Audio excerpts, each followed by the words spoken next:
Fishing Obsessed podcast. We'll be sitting down with a fresh guest each week. Someone who shares the same kayak fishing passion that runs through our veins. We're talking kayak anglers, kayak companies, lure experts. Heck, anyone who's got a story to tell about landing the big ones from a kayak. We're setting our sights on becoming the #1 kayak fishing podcast in the world. You'll get a chuckle, a grin, and hey, maybe even a belly laugh. Because we believe in the power of humor. But above all, we're here to educate and inspire. So, whether you're a seasoned kayak angler or just dipping your toes into this exhilarating world, join us on the Kayak Fishing Obsessed podcast. It's time to reel in adventure, camaraderie, and the joy of the catch. Here's your host, Daren Windle. You fish freaks, welcome to episode number 144 of the KFO show, Kayak Fishing Obsessed. And if there's one thing that I've learned after fishing, reviewing, and spending time in dozens of different kayaks over the years is this: not all kayaks are created equal, and not all companies are created equal either. Some kayaks are built by anglers who truly understand what happens on the water, and others feel like they were designed in a boardroom by people who never skipped a jig under a dock. Some companies are constantly pushing innovation, listening to feedback, and making products better, and others are content with keep selling the same thing year after year while making decisions in a vacuum. And tonight, we're talking about all of it. Joining me is none other than Andy Dill, the bearded paddler, as we break down the best and worst fishing kayaks of 2026. We're going to talk about the boats that impressed us, the boats that disappointed us, and everything in between. So grab your favorite beverage, settle in, and let's talk kayaks, because some brands may not like this conversation, but anglers are probably going to love it. So before we hop in, Wyatt, we all love discussing the latest features, right? The newest releases and which kayaks are best for our style of fishing. But none of that matters if you don't make it home safely. That's why Chad Hoover and I created KFast, Kayak Fishing Advanced Safety Training. So whether you're brand new to kayaking or kayak fishing, or you've been doing it for years, if you want to become a more safer, more confident angler, head over and check out the KFast Basic Certification, because the best kayak in the world is the one that gets you home safely at the end of the day. Head over to kfast.co and earn your certification today. Wyatt, let's freaking go, brother. How you doing? What's going on, man? Doing all right. So you got the captain or the guide level coming out soon, right? The guide level. We got advanced coming out soon. Advanced coming out. Okay. Yeah, we'll see. All we'll right. see what happens there. So, Good deal. how you been? Been pretty good. I'd say miss you last week. You're out there fishing without me. Oh, I know. Freaking sucks. I don't know where my guest went. He wasn't in the green room. He is no longer there. He is gone. So I guess we could talk a little bit. So you still have a job? One of the kayak companies kicked in the door and cut his internet. Yeah, right. I got a couple are already giving us warnings on Facebook. So we'll talk about that in just a little bit. My goodness. So Wyatt, what everyone wants to know, and yes, everybody, I know I have a glitch. I don't know. I'm using a new computer. There's a glitch if you're watching this live. So we'll get through it and I'll figure it out hopefully for the next time. But Wyatt, favorite segment of the show. Do you still have a job, my friend? Still have a job. Have you been given a talking to recently? Not yet. Not yet. I have been sat down in the office because for some reason my store is #1 in the company for selling koi keys. Don't know who's buying them all. Could not tell you. Are you kidding me? dead serious. Yeah. You're #1 in the country. No, #1 in the company for selling the hags somehow. I don't know who's buying them, but oh man, that's I don't know who has a box of like 50 of them sitting right in their house. So are they hard to keep? I mean, if you guys didn't see last week's show, we had, or 2 weeks ago, we had Austin Hoover on. And if you're really interested in like figuring out this bait that's kind of taken everybody by storm, definitely watch that, because if you want to learn about the rigging and the rod and the reel, the line, and what to do, what not to do, Austin's been fishing all my rigging problems. Yeah, there's a lot of rigging problems, even from that 2 weeks ago. So I need did it? You said it fixed all of your rigging problems? That's awesome. I lose no more fish now. It's great. That's awesome. But it's evolving. So now people are doing like frog hooks, and it's even evolving past that. It's getting wild. It's getting wild and crazy. So, oh yeah, heck yeah. Frog hooking that one. Frog hooking that one. Oh my gosh, I'm here for. I'll be throwing it tomorrow. I'm heading up to Lake Erie. We're gonna see. I got a little small one, the spinker. is what I think I got on Amazon, one of the cheap ones. I'm going to be drop shotting that one, and then the ones that you put the juice on. So I got that hooked up as well. So it's going to be a good time. We'll see what I can pick up in Lake Erie. Maybe a walleye. We'll see what happens. All right. Well, it looks like our guest is back into the green room. So let's go ahead and welcome him to the show. Andy, how's it doing, brother? You got me. What is going on? Yeah. I'd got something on my keyboard. I was wiping it off, and I just shut down the whole operation there. So. There we go. I love it. This is hot out of the gate. We already got 101 live right now. So this is going to be a good show tonight. I'm excited. And so let's just go ahead and hop in, because I have 50 questions, like literal 50 questions to walk through. And it was interesting because when I posted this earlier today, I had someone like, how are you supposed to pick the best fishing kayaks? Like you got lake and you got river. I was like, we're going to talk about them contextually. So we'll get there. Yeah. And so this is the third year, Andy, we've done this. We do the best and worst fishing kayaks 2024, 2025, and now 2026. We've had companies get upset with us, write us afterwards, their kayaks to do an actual review. After I did the review, I never heard from them. I don't think they liked my review. We have companies already on Facebook giving some pleas about what we should and should not do on tonight's show. So we're going to be talking about that as well. This is going to be a good one. Oh man, it's going to be a barn burner. And I know. We're not sponsored, so there's no telling. All right, First, let's get something out there, right? Because people are.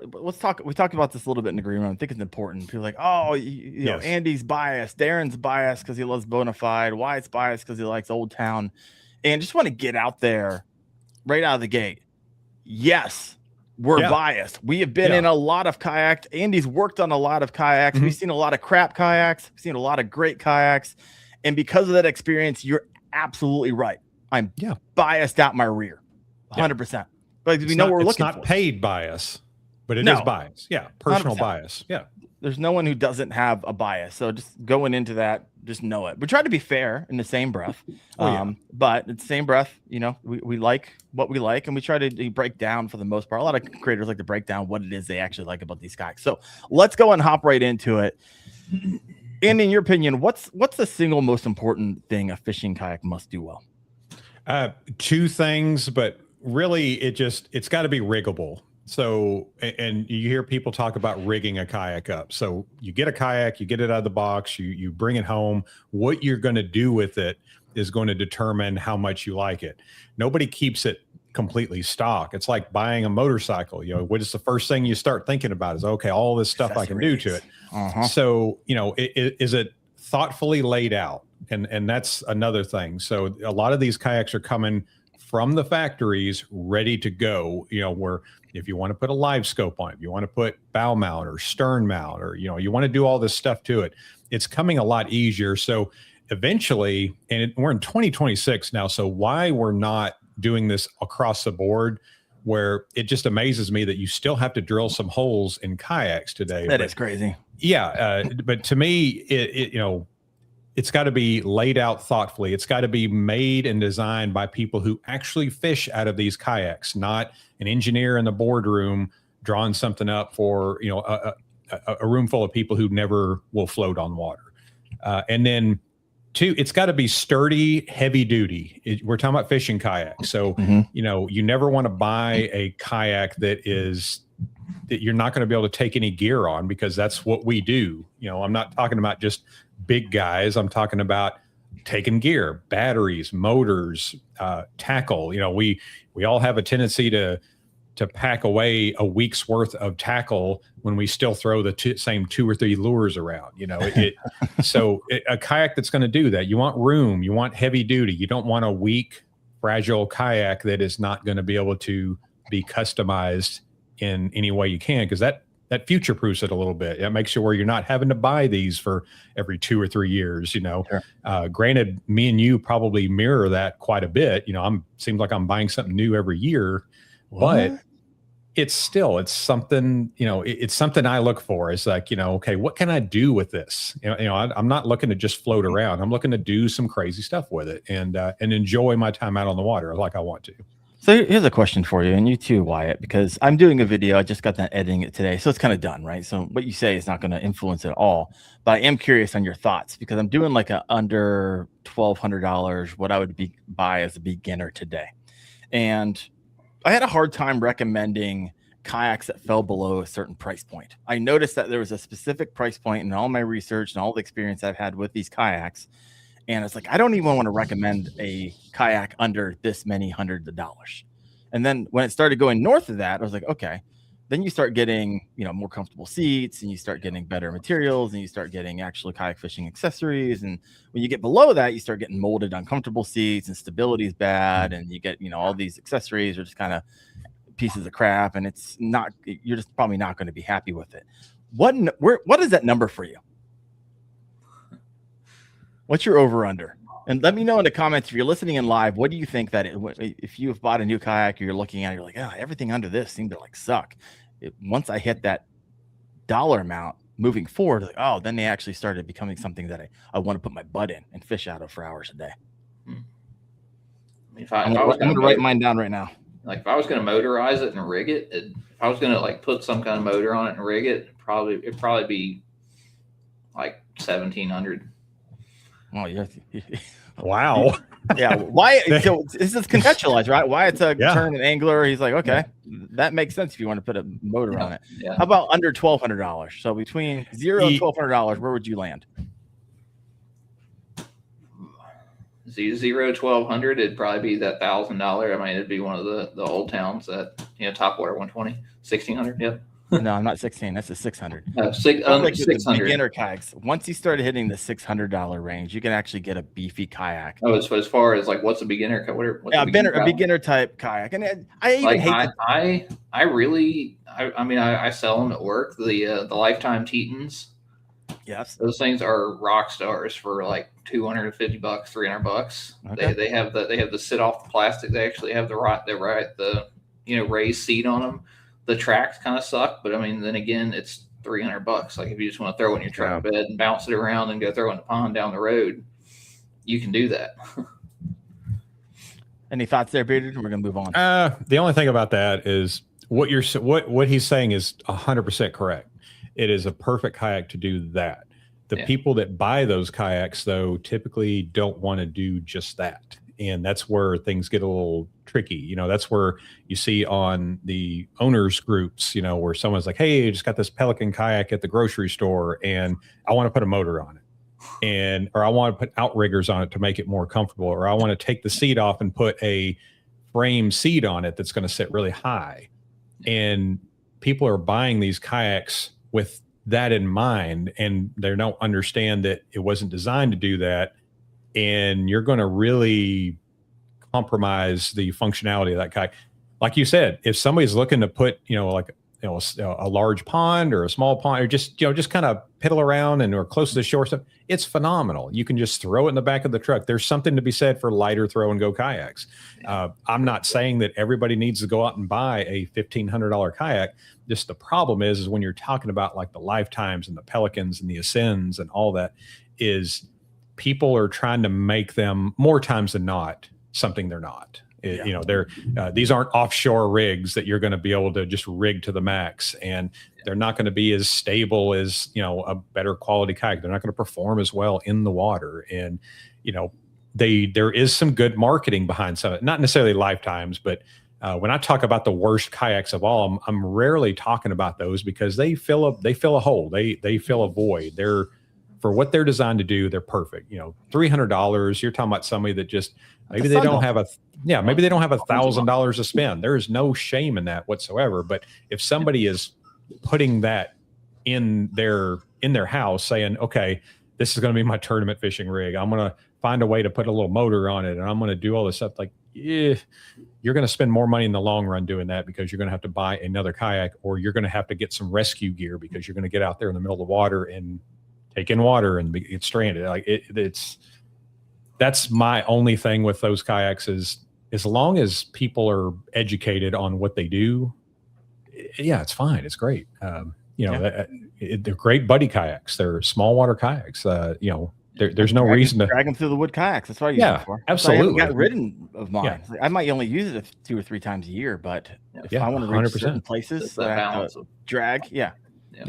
Then you get to the point where you have like 6 or 7 kayaks, and it starts to be like, okay, you got one for every single scenario out there. And then with the excuse we give ourselves is they're buddy kayaks. 100%. All these people I know that don't have I got kayaks. a bunch of buddies. Yeah. All right, I want 30-second answers for the next 4 questions. You guys ready for this? Here we go. What is the most overrated feature in fishing kayaks today? Oh, I had it before. Oh, rod holders, built-in rod holders. Yeah. Oh, you took mine. Yeah. had to get it first. Flush mount rod holders, I think, are the most overutilized, underused thing out there. All they do is they just collect water. A lot of times when people get water in their kayak, a lot of times that's where it comes from. Yeah.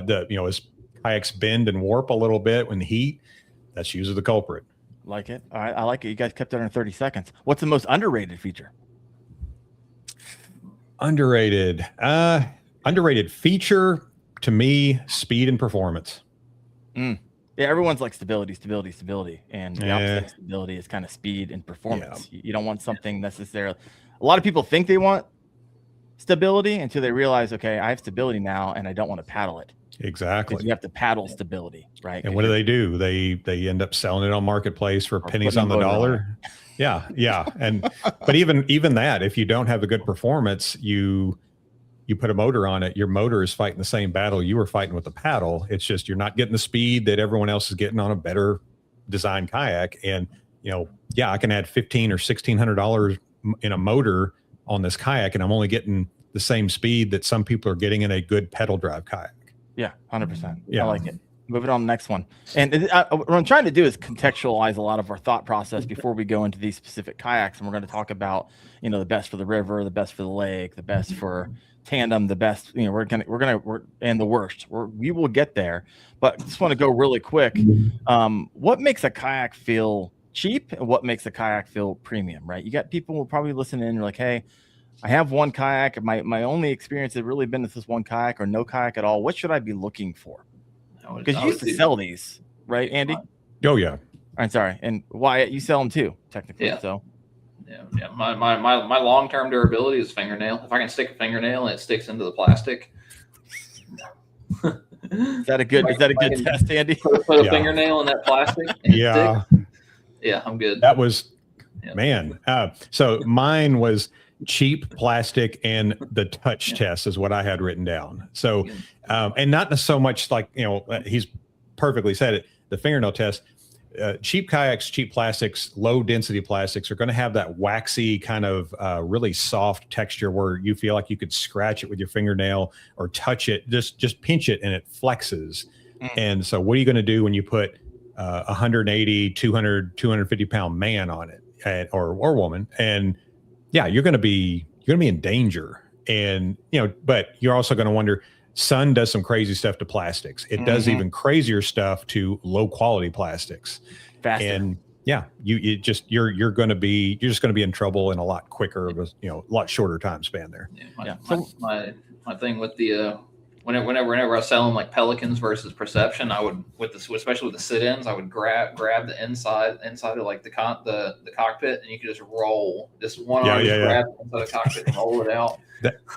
That's the kayak version of kicking the tires. Is just grabbing the side and just doing the do the flex test on it. I like it. Now before we I own a Sun Dolphin Ruby 10. I'm in love with it. So if you guys start making fun of Sun Dolphins, we have a problem. All right. I need to create a Facebook group called Sun Dolphin Army. I have a feeling that would probably it's a good summertime kayak for how much it gets you in the water. Yeah. Cool. It's a piece of crap. I use it twice a year, and for this reason only. I was going to say you could probably sell some decals, and then it would, like the kayak itself, it would falter over time. Yeah. No, what I want to do actually. So this is interesting. So there is a down in Columbus. There's a fishing expo in like December, and Raccoon Creek Outfitters gives away trophies for like most rigged, the least rigged, stuff like that. I want to enter in my Sun Dolphin Ruby 10 because it has one DIY rod holder on it, and so I'm going for the trophy this year, folks. Take your Ruby 10 and like dual graph it and all. Yeah, there we go.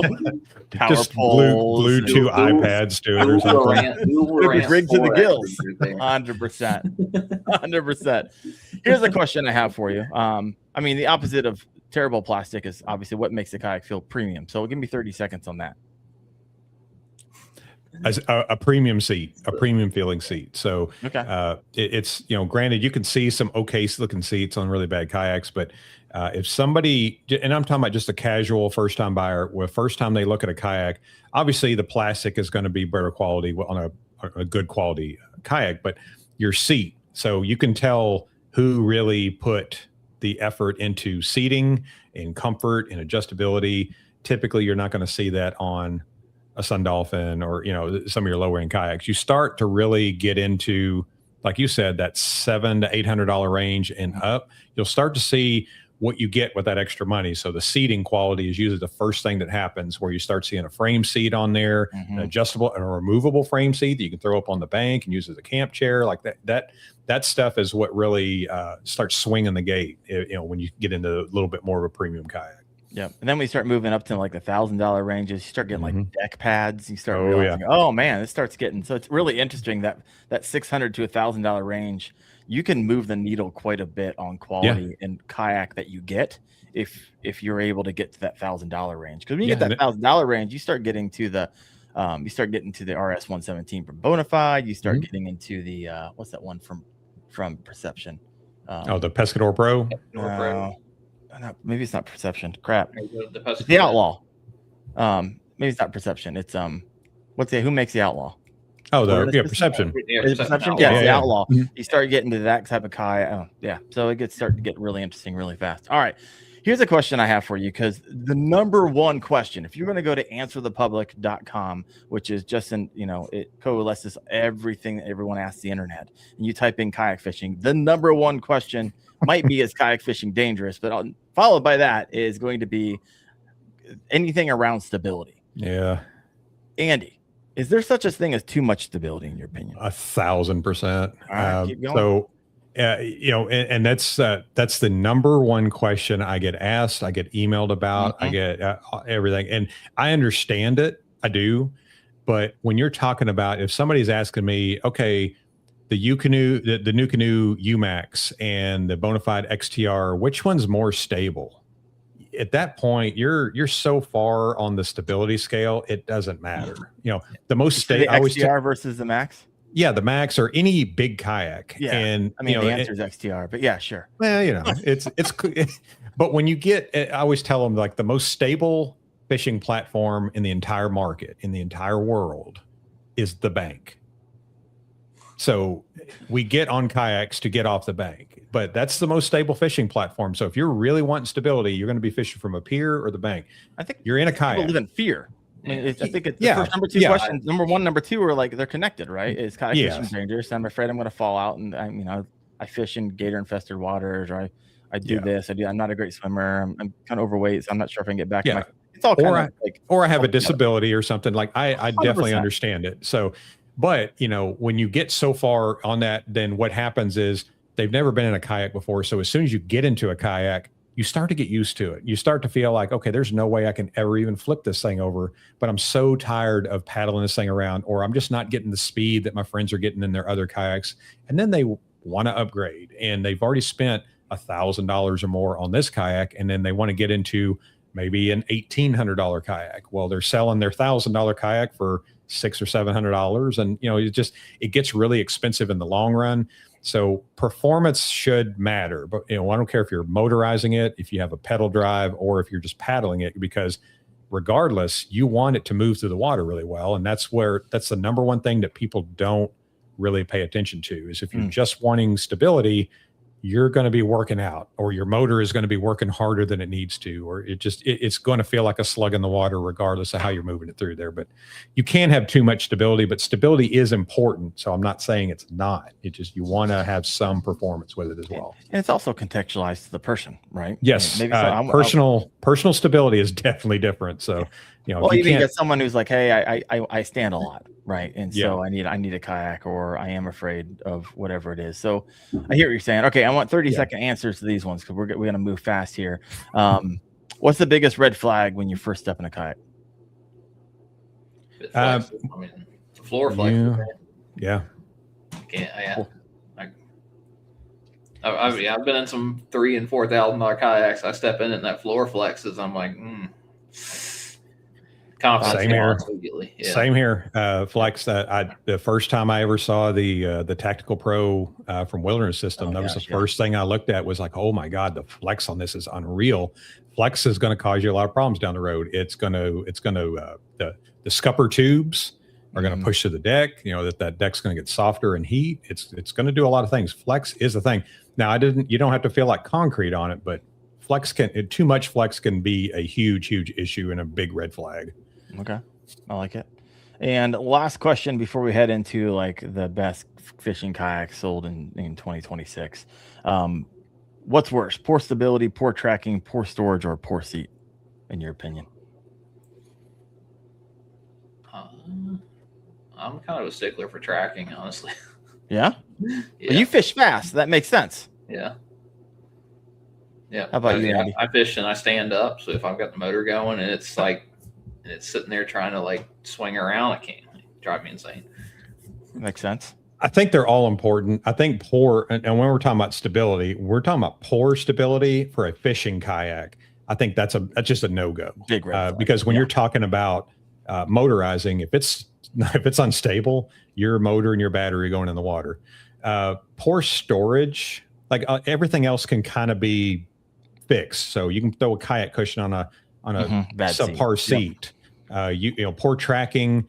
If you're paddling, really good paddle technique can kind of compensate for that a little bit. Storage, add-ons can be expensive. So, if not everybody needs a $200, Black Pack Pro, even though all roads lead to the Black Pack Pro, I always argue. But storage can be fixed. Poor tracking can kind of be fixed. I mean, you can throw a rudder on it or something, but again, that's added expense to fix a shortcoming. But stability, when you're talking about putting outriggers, homemade stuff just to fix the kayak, you bought the wrong kayak. Yeah, it's time to sell that one on Facebook Marketplace and starting to look for another one. All right, so now we're going to hop into kind of the meat of the show. And when we talk about the best kayaks of 2026, really what I'm contextualizing here is kayaks that are still being sold in 26, right? So you can't talk about, obviously, kayaks not even being made anymore, but it could have been made a couple of years ago, but still being sold today. People can still get their hands on them. You can still buy them on the secondary market. That is that kind of, not just the 6 that came out this past year. All right, so let's hop in. And Wyatt and Andy and anybody else in the comment section, I want to see you guys blow this up as well. What, in your opinion, is and of course, it's all going to be contextualized, right? I'm going to say best paddle kayak. And so I want you to, of course, share why and how maybe it's just how you fish. It might help someone out there who fishes like you. Best paddle kayak out there.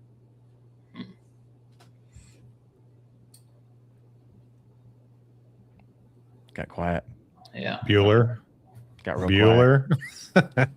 I'll start. So best paddle fishing kayak to me is the Crescent Shoaly. I've been in a lot of them. The Shoaly may not have the stability that a lot of people look for, especially beginners that aren't, it'll feel a little tippy, but man, you talk about throwing that thing around and really paddling it fast. Again, it's still a heavier kayak at about 85 pounds, but the Shoaly is just a good performing paddling kayak. You can still motorize it, of course, but as far as if you're just wanting to paddle it and you value paddle performance over everything, the Shoaly is really kind of hard to beat. Mine would have to be secondary market. Say what? Mine would have to be secondary market. Keep talking. Like, paddle wise, like an Attack 120, Attack 140. Like it'd be Facebook Marketplace or. That's a big old girl. Good one though. It's a good kayak. Yeah. It sat super low to the water. Wind never really affected it. Ton of storage. Yeah. Seat was fantastic. Yeah. You got someone over here who's like, no idea. Paddle is for emergency use. This is a motor user. What is this paddle you speak of? I love it. But you don't do you take your Shoaly out to the lake, or are you just talking in the context of current? Just paddle performance. Like if I have to, don't get me wrong, you can take a Shoaly out in the lake, but if I'm just talking about just strictly paddling the kayak, if I've got to go, the New Canoe Flint is a really good one as well. But again, these are kind of meant to be river kayaks too, where paddle performance really is kind of a premium. Yeah. Yeah, I like it. And I was actually out in a new canoe kayak. I haven't announced it yet. I got myself hands on another one. I was surprised with how well it paddles. So Yeah. I mean, straight. I mean, it tracks really well, obviously because of the whole design. It's like, hey, this isn't that bad. All right. But anyways, got a video coming out. Which new canoe are you Which in? new canoe is that one? I mean, it can only be one of 3, right? So we will see what happens here. Launches on Thursday. I just sold my Max. Yeah. That went out the door, and did a video on the XTR versus the Max. So if you haven't seen that yet, head over to Wendell Fishing and check that out. All right. Shameless plug. Shameless. I don't mind. Don't mind at all. The beauty of having your own podcast. See what Absolutely you want. Absolutely. I love it. All right. That's best paddle kayak. Let's talk about the best motorized kayak in your opinion. So let your brain chew on that for a second. Let me see what else. While you're doing that, I'm going to hear the comment section. All right. I paddle the Perception Outlaw, and trust me, sure in the best paddle kayak. It's not too bad. Yeah. I think you would have lost half the crowd if we would have said that kayak for paddling. 100%. What else we got? Someone said, I thought my LTE was pretty easy to paddle. There we go. Tamarack Pro for work-related trips. I like it. See anybody else? We have any other comments in here. Someone said LTE again. All right. So backguard question. Best motorized kayak in your opinion? So the best motorized kayak, again, with stability, with riggability, with performance in mind, to me is the bona fide PWR 129. Okay. That is, I think, one of the most underrated kayaks because it came out in between. It came out kind of, there wasn't a big gap between the PWR and the XTR. Mm-hmm. The XTR is just it's that big bass boat energy. It's got everything on it. It's wide, it's stable. It's, the stand-up platform. You could just rig it out crazy. But just as far as out of the box value, I think that PWR 129 is still one of the greatest fishing kayaks ever made. And I'm in a NuCanoe UMax. That's my primary kayak right now. The PWR is still sitting in the garage because I can't bring myself to get rid of it. It is just that good. Comes with a foot control rudder. It comes with all kinds of rigging options. Comes with a catchboard holder in the hatch. The hatch is really well thought out. The battery storage is simple but well thought out. It's in the middle of the kayak where the battery should be, whether you're bow or stern. Like there's so much going on with that one. And designed by the GOAT Hans with Bonafide. And to me, if that kayak would have came out last year, I think we would have, after the XTR, I think we'd be talking a little bit different about it. But I think the XTR kind of shadowed it a little bit and kind of, just took some of the thunder away from it, which is fine. That's what they want to do. They want to come out with exciting products every year. And they're definitely the best at doing that right now. But the PWR to me is just, it's amazing. Got it. Someone mentioned in the comment section, but the PWR isn't factory motorized. That's all right. We talk about motors you can put on it. Some of the factory. Yeah. In fact, Wyatt's probably going to talk about one here in a second. So Wyatt, what's your pick? Mine for the way that I fish is autopilot. Yeah. The center pod mount. Like I know it's slow. It is what it is. It's slow. But having that motor so low to the center of the deck means I can fish over it. Mm-hmm. I can cast over it. I don't have a trolling motor head there in the front of the boat. Plus it's set back a little bit. So it's, I can cast over it, which I do a lot of cypress tree fishing, a lot of dock fishing and stuff like that. And, all that sidearm casting lets me get right over it. Mm-hmm. I like it. What motor do you put on yours, Andy? So right now I'm running a NK300. It is what it is. It gets me. I've gone stern mount. The most glowing endorsement I've ever heard. Like I said, I'm not. Not a sponsor. Not a sponsor. I got it really. I got it really cheap. So full disclosure, I bought it with my own money, but I bought it at a wholesale cost. So they'd screwed up some.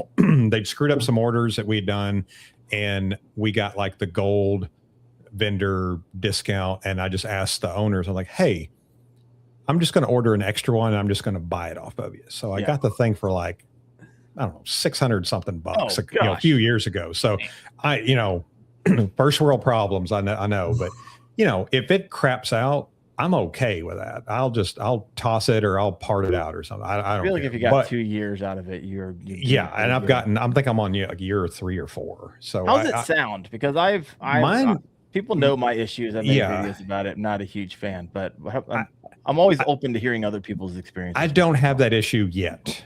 But I'm not somebody that's using it every couple of days. So I'll take it out on the weekend. I'll do that. I've been on the river so much the last couple of years, again, shooting the series and just, doing what I love to do. But I still go out on the lake and I still like to chase largemouth, but and with a good kayak, especially motorizing, it's one that, I'm not a big one to do both. But, bow mount I did for a few years and I've done stern mount for a few years. And there's definitely pros and cons of that. Also, those of you watching, if you want to see a video on bow mount versus stern mount, shameless, go to the Bearded Paddler on YouTube and check out my newest video on the tube. The new goal is how many times can we plug ourselves throughout the rest of the show, Wyatt? Well, you're that next. Bias. Yep, you are next. I actually put a Torqeedo ultralight on the back of my UMax. And I was wildly surprised how that thing moved. Yeah. I was It's impressed. So fast. It is fast for how it's a 13.5-foot kayak for how fast that thing moves. Yeah. I was like, wow. I should have mentioned that video. Now I'm thinking about it. I'm just now thinking about it because that by far, because you put a Torqeedo on the back of an XTR, it's like chugga chugga chugga lugga chugga. Like you might get 4, but I was moving, so I was wildly impressed. So that's something you're thinking about doing. You're going to be happy with your result. All right. So we talked about best motorized kayak, and this is kind of a different angle, but now let's talk about like a best tournament kayak, right? For Wyatt, I know you obviously you got a wallpaper of checks and trophies behind you. I dabble every once in a while, but I am friends with a lot of people who do this like it's their job. And so best tournament kayak, what's your thoughts? Also, those listening in live, go and throw it in there and why. Who wants it? Oh, I'm deferring to the trophies in the middle there. All right, there you go. Trophy wallpaper. Yeah, I mean mine is autopilot. I've been in XTR, I've been in PWR and things like that. The XTR is pretty fantastic for a tournament setup rig. I mean, I fish with all the guys who have it fully like rigged out. And it's. Like if you were just gonna walk into a store and say, "Here's a blank check, give me a dual graph, power pole, motor, everything kayak," it would autopilot or XTR. All right. With me, it's the XTR or the Max with an edge to the XTR. When you're talking about tournament fishing, so I'm in the new canoe right now because my style is a little different. I don't use depth finders. There's a lot of stuff I don't use. I like propulsion. I'm all about that. And I like the foot steer system that they have. I think their motor mount foot steer is just phenomenal, whether you're going bow mount or stern mount. If you're going bow mount, you can have the foot steer, a single foot steer for a rudder, or if you're doing stern mount, you can hook it up. They use a metal mandrel, so you don't have any of those cables or those crazy fishing knots that you're tying to that horrible steering triangle that are on the Newports.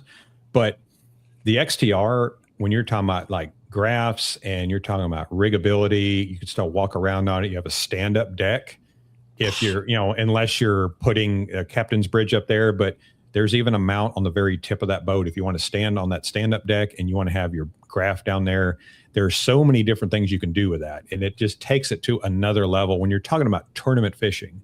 I think that's exactly what that kayak was designed to do. And I think that's what it flourishes at, is that tournament rig, that trailer, to pull it up with the truck that's all wrapped, and it's got window fishing on the side, or a Chad Hoover fishing, that's not me. That's exactly what that kayak is meant to do, and it does it really, really well. I don't think I have a single sticker on my truck. It's just old. Oh, those are rookie numbers. You got to pump that up. I know, 0 sticker on my truck. I'm kind of I'm like, if you're not paying me, your sticker's not going on my truck. Oh yeah. I don't think I've got any stickers on mine right now. It's like I'm not even going through the effort. My gosh, just not my style. All right, no Hobie mention. I see a lot of guys running Hobies and in the for tournament now. scene. For now, Somebody asked me about like 2019 Hobie for their tournament rig, and I'm like, you're gonna have to manufacture some stuff to get the graphs and everything set up on there. Like, Yeah. Autopilot XTR is going to be pre-set up. Like, you're not going to have a problem putting your 15-inch Lowrance transducer on there. You're not going to have issues running wiring or anything like that. Hobie, you're going to have to play with it.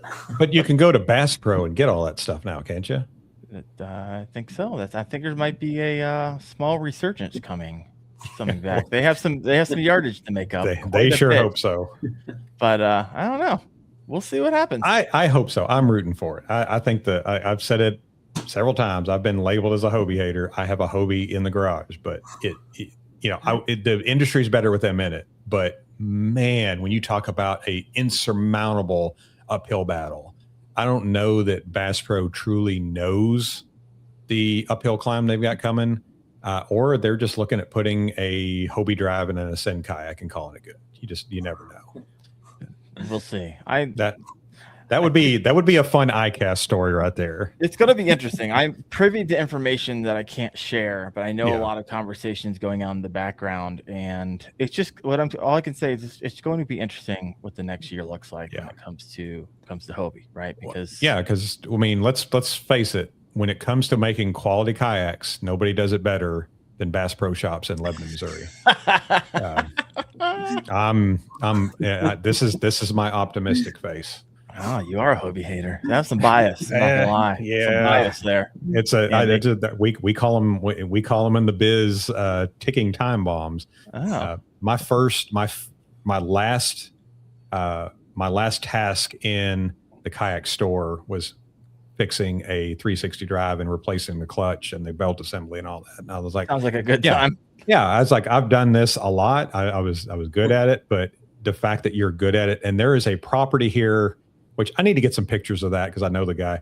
There is a graveyard of kayaks. So all the decommissioned hulls, he wanted to make like some kind of like nativity scene almost, but it was just kayaks everywhere. And they're all pro anglers. They're not a good look, Hobie. Because we sold a tremendous volume of pro anglers, and he has so many. He has all the colors. He's got all the Hobie, the 12 footers, the 14.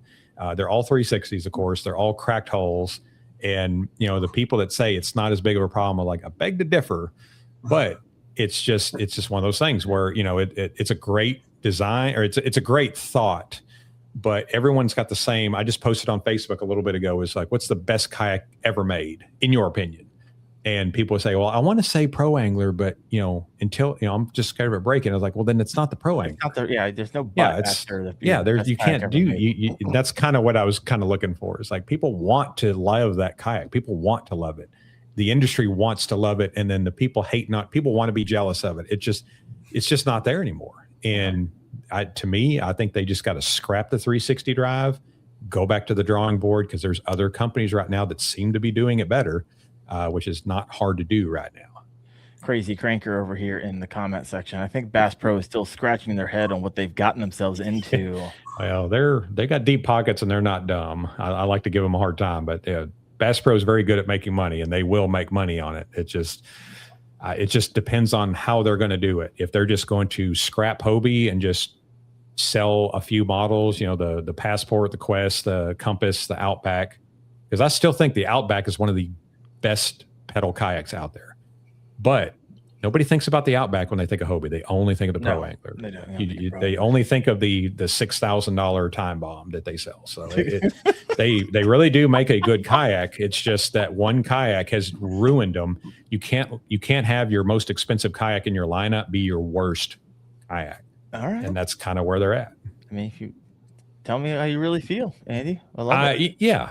I mean, here's the thing. It's not coming from this like you've worked on, you've sold a lot of, you've seen the returns, you've seen I've a lot owned of the I've owned a warranties, pro angler, you've so owned yeah. them. So this isn't coming from just I want to take a shot at a company I don't have any experience with. Yeah. It's actually quite a bit of experience. Even dealing with them, it's a trip. Anybody that's listening that has worked or owns a kayak shop and has dealt with Hobie, their reps that would come by every few months, they were policemen. You had to display them a certain way. You had to have certain marketing materials on them. You had to have a TV that was playing a Hobie marketing video on it. It was very strict. And in the last couple of years before all this happened, they just didn't care anymore. They would go through a new rep like every couple of cycles. Oh, really? They were just there and they just like see if you wanted to order anything. I'm like, well, no, we've got 2-year-old brand new kayaks still on the floor here.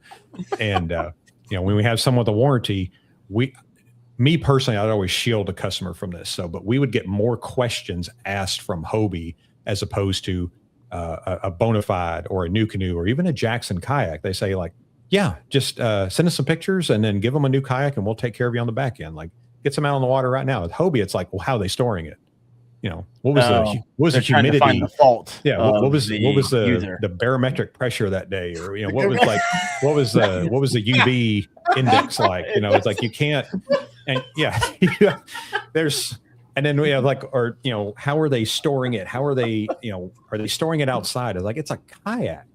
Like it's not in a temperature controlled room, like you want to take care of your stuff. Don't get me wrong, but like you can't, they bought it 6 months ago. It shouldn't be, there shouldn't be a hole in it right now. Those questions are literally like questions an insurance company would ask when they don't want to pay out what they know they're liable for. Those are exactly, how can we place the fault on the user so we don't have to get another kayak out the door? Yep. That's exactly what that 100%. is. 100%. And that was the beginning of the end right there is when we started seeing more and more of that. I'm curious, what if you didn't have like your TV playing? What would happen? I know this was years ago. Well, they can penalize you on that. But penalize you? It's like, I'm just going to stop selling your kayak. There's a reverse to this. Reverse. And what was funny was, and again, I know we're kind of getting a little long-winded on this one, but the bunks, when you're talking about, people like to store them on bunks. They like to do the 3-inch. And then Hobie would say like, well, you can't store them like that. Even say it in the owner's manual, you can't store it. But the racks that they give us that we get from Hobie is metal, and the metal is like this much, and it goes right down the gunnels where the scupper holes are. Because they're saying if you store them on bunks, it's going to push the scupper tubes up into the deck. But literally, what they make us store them on is metal, and it's about maybe an inch, an inch across. And it goes right up in there in the entire weight. So like, why is that good enough to display them and sell them, but someone can't put them on a bunk that's like this big around? Like, no, that people get really scientific when they're storing their $6,000 kayak. They don't want to damage it in any way. They're asking, one of the most common questions, how far, what's the space between the bunks? How can I effectively store this and I'm not damaging my kayak? Right. It's an investment. Yeah. Hobie says you have to store it upside down on the H rails. Nobody does that. No, they're heavy as crap. Right? You need like a muscle man to flip that. Yeah, and I would tell them like you're storing it upside down on the H rails, but that's where your rudder handles are and your 360 handles. You're wanting to put it on that, which is plastic. No. All right, that was fun. Thank you for taking that was awesome. Trail. Yeah, it's going to get better, folks. We're just in the best stuff. Wait till we get the worst. All right, let's kind of move a little bit quicker as we're coming up on 50 minutes here. Best river kayak. Now, I imagine you already said the Shoaly is paddling, so you think it's the same? Best river kayak. I love the Shoaly. I love the RVR from Bonafide for 2 different reasons. But the U10. So I know I'm kind of biased on the U10 for rivers. For just that guy who wants the capacity to carry a lot of gear with them. If you're wanting to keep it minimal, Shoaly is phenomenal. If you want to have maybe a little both, kind of keep it minimal, but still have, a little bit more gear, the RVR is phenomenal. That drop down skeg to me with the RVR is what makes that different. And you get 2 different handling kayaks in one. If you want a better tracking on a river, which is fine, you drop that skeg down. If you want to spin it and maneuver it really quickly, bring it up. It's a completely different kayak. And plus, the one thing that no one talks about on river kayaking is paddling up current. I'm not talking about rapids. I'm talking about, just a little slow current. You go over a shoal and you want to come, and kind of double back a little bit. You want to hit those little smallmouth areas. Put that skeg down. Yeah. That's what I love about the RVR over the Shoaly. And the Shoaly, you don't have that choice. You just, if it happens to be windy that day, you're going to be like, you're spin around. Is super low. You're going to be spinning around. Now you can make that choice with the RVR with the drop down Skagernaut. It's really just a handle on the side of the kayak. You flip it up, it recesses back into the back of the boat. You flip it down. It's money, and it's curved a little bit more, so you're gonna have a little bit more I don't know, performance out of it when it comes to turning. So I'm a big fan there. Wyatt, you've been in a lot of river kayaks. Do you even do a lot of river fishing? No, I haven't been in a lot of river kayaks actually. I'm gonna go fish the Potomac, and I'm probably gonna take my my big water out there, and I'll roll that around with the pod and the place of the pedal drive. So I'm sensing a theme here. You got the big water, you got the autopilot. And also, if anybody is interested in the RVR versus the Shoaly direct comparison, me and Christina did a video on my YouTube channel. If you want to check it out. Second plug. Dang it, he's one up on me. Ayo. Freaking frack. All right, I gotta get two in before the end of the show, or you would have beaten me. 30-second answers for these. Best offshore kayak. Big water. I agree with the big water. Okay. Walk for someone who's never touched or seen a big water or don't even know what the crap you're talking about. It's underrated. It's very underrated. Yeah. Old Town Big Water PDL. Yeah. You can do the EPDL with it as well. You can run an EPDL version, but super high sides. So I'll say it's fine in rough water. It's got a very sharp front, so it cuts waves pretty well. Bone dry on the inside, like driest kayak I've ever seen. I've had mine 7 miles offshore, and it's tank. Yeah, not a ton of tank well storage, but yeah.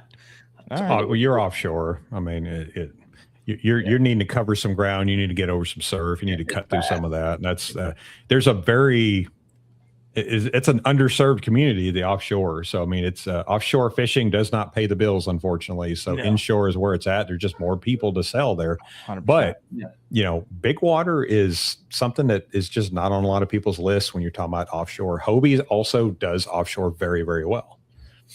I wouldn't take a pro angler out there, but they've got specifically island kayaks that are built for that specifically. So there you go. All right, next one. Best beginner kayak. Now, I do want to clarify, a beginner kayak doesn't have to be a $400 kayak, right? Not everybody wants to get into kayak fishing just because it's called beginner is broke, right? So it's also not a $7,000 kayak either. So when I ask you for best beginner kayak, the kayak that you can get into and not feel like you have to upgrade right away, like you could feel comfortable, add to it, and in a couple of years still be in it and be like, okay, I'm still like not run out of room, not feel like you can't motorize it. So the best like grow into kayak, beginner kayak, in your opinion.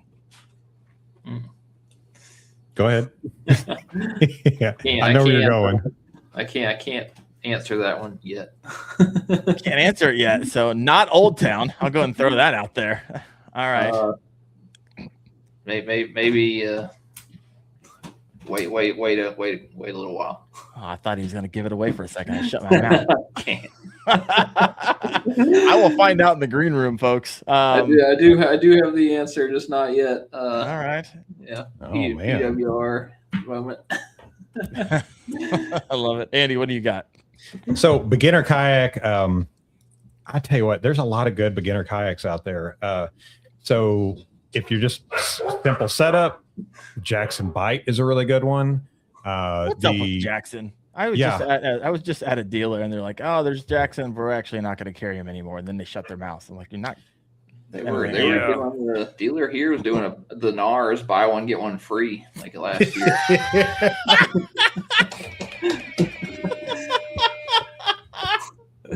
I've never heard of a BOGO on a fishing kayak before. Get these things out of my shop. Yeah, the NAR. A BOGO on a. But I know exactly what he was talking about. So to me, that's the biggest fail in the history of the kayak industry was the Jackson NAR. And the funny thing was, and just inside story, good friend of mine used to work at Jackson Kayak. He has one of the original NARs, the promotional NAR that was made with the plastic that it was supposed to be made with, and it is still running strong today. So something happened post. Yeah, production model. Something. Yeah, but RS 117 is a good one at $1,000. The Jackson Bite is a good one at $1,000.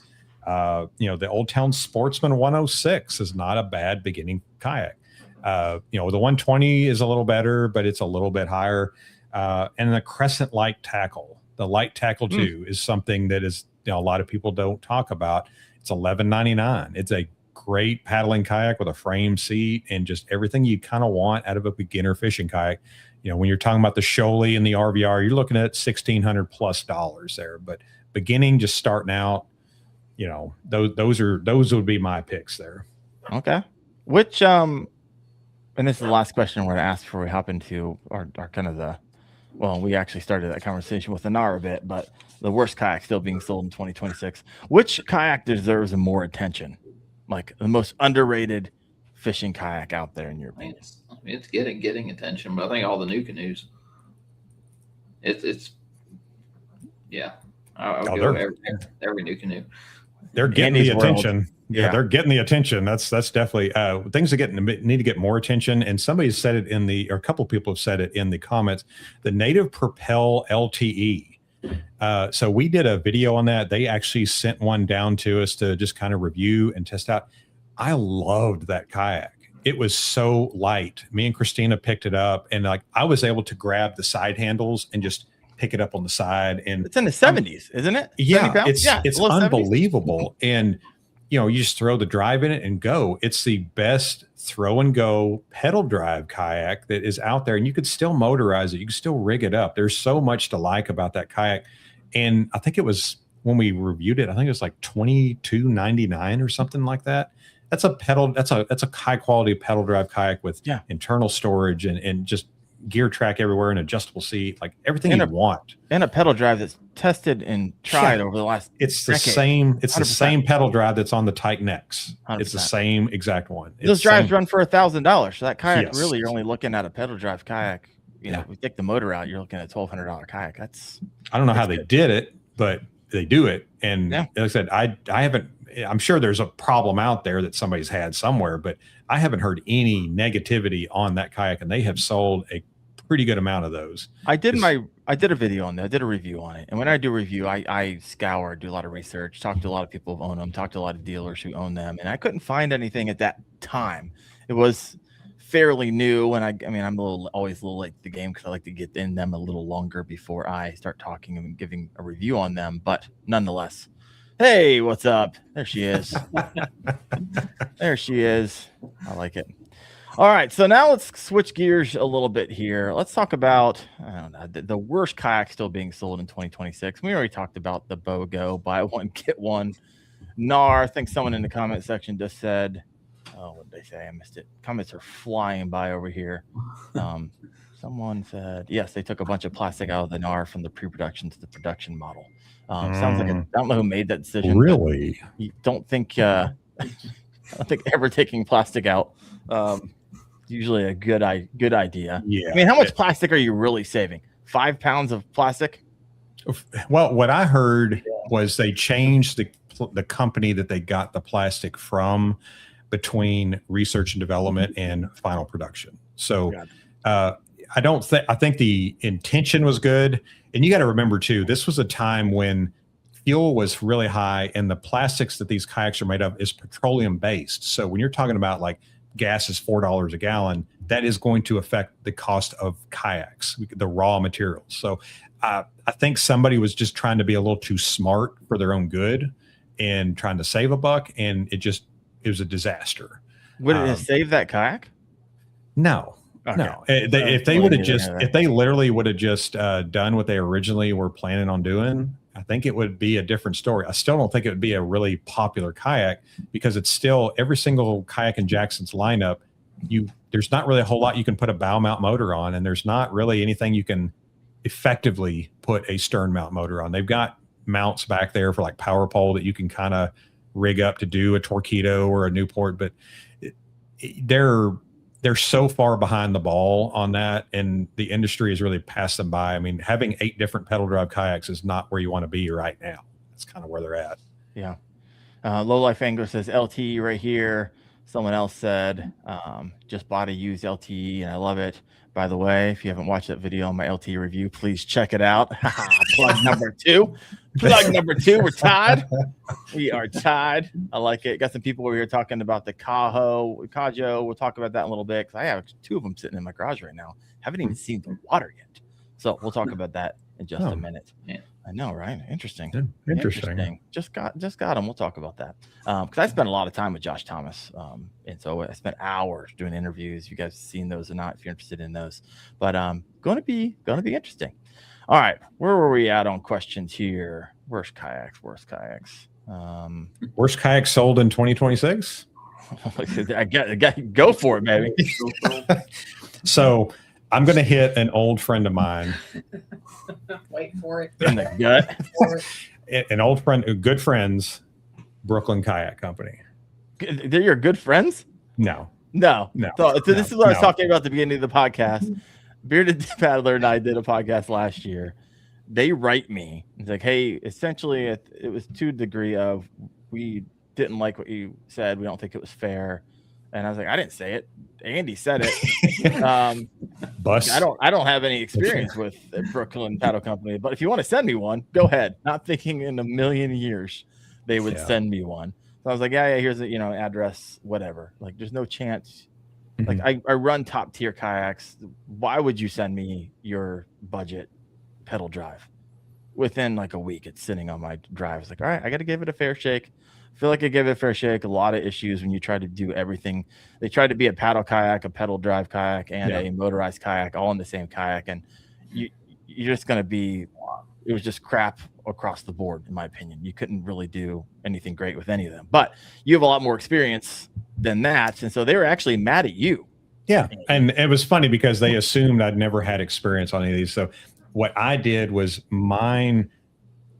So the kayaks that we sold, we sold Jackson, we sold Bonafide, Hobie, Native, even Old Town, and Old Town. Well, I was the only location that we could sell Old Town in, but yeah, I mean, it's just, I liked all of them, but when we did trade-ins, so when people are trading in these budget kayaks, you get to see what they look like after a couple of years of hard use. And you start to notice the same issues over and over and over again. It's not just kind of a one-off thing. And with Brooklyn Kayak, it was just like, it wasn't even a couple of years. Like, hey, I took this thing out, or I ordered this online from Amazon because it was COVID and you couldn't get anything anywhere. And I get it. If you're looking at a Hobie kayak for a couple $1,000s or any brand, and you got this brand that just come out of nowhere during COVID, and they're like, hey, we got this premium fishing kayak pedal drive for $1,000, and you can't even get a good paddle kayak for that much. I was like, yeah, they sold a lot of kayaks. They sold a lot of plastic, and man. And then you saw Brian Latimer, who I have immense respect for and actually enjoy his channel. BLAT, he's got two. He was like sponsored by them for he had 2 BKC kayaks in his driveway. I'm like, dude, what are you doing? Like, he's a bass boat guy, and he just like I don't think he knew what he was doing or what he's getting into. He said like, oh, these are great, they're premium, and I'm like, oh my god. But yeah, I got tickled about that for one, that they're watching, so thank you for that, and 2, like I said that one day that got so much hate from them is like, if you hate fishing kayaks and you hate money, you should absolutely invest in a Brooklyn kayak. And he said it again. I'll say it again. Every single person. It's not like they've gotten better, right? It's not like, BKK is on the rise. They're trying to make some changes over there. Yeah, and if that was the case, I would respect that immensely. It's like they've done the work, they've done the homework, they want to stay in the industry. No, they're just more interested in just slinging cheap plastic and not servicing, not doing anything for warranties, no dealer support, no nothing. It just, we'll sell this stuff all day long. And, the feedback was given 100%, right? Yes. Not a call, not a conversation, nothing. This is what I'm talking about at the beginning. There's kayak companies who listen, right? There's kayak companies people who work there are actually anglers, right? Understand what anglers want. And then there's other companies who want to move plastic and make weird decisions that make no contextual sense to the fishing industry. So I don't know. Yeah. Yeah. And I mean, even great kayak companies fail.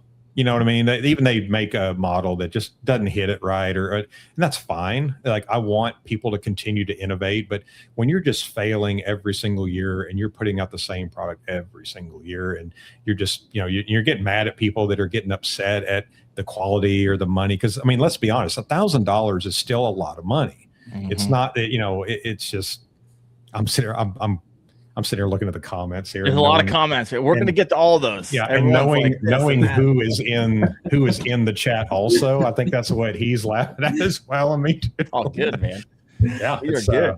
But I mean, yeah. All right, next question. Which kayak is the most overpriced in your opinion? I mean, that's an easy one. That's a softball there. I just pitched it up because I know your answer. Wyatt may know your answer, but I guarantee 165 live do not know your answer. I've got two of them, and I'll obviously Hobie, like the Hobie Pro Angler. It's too expensive. You don't get the quality. That's the easy one to me, and it's the EPDL from Old Town. $6,000 electronic assist pedal drive with no spot lock. When you can build a spot lock trolling motor kayak, or even have dual setup on a quality hull for less than $6,000. Yeah. You can make the same argument against the Old Town Autopilot. I'm not going to do that because I think the Old Town Autopilot, it's maybe the industry has passed it by a little bit, but it's still relevant. It's still phenomenal. It still gets people out of the box, not having to rig it, throw a battery in it, and you're good to go. Yeah. I have such an immense respect for the Autopilot. But it's a very niche audience that would be buying the EPDL.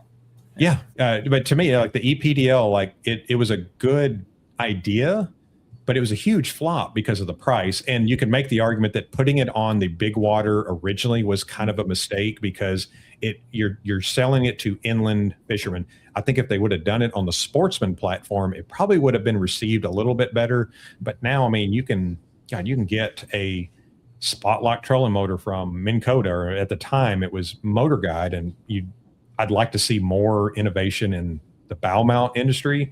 But yeah, I mean, you can do a lot of stuff. You got a stern mount spot lock motor now. It's like you can do a lot of stuff, and you can just throw it on there, and a quality hull like a Bonafide or an Old Town, or the Old Town Sportsman Pro, that's made ready to go. You just hook your motor up to the bow or stern and go.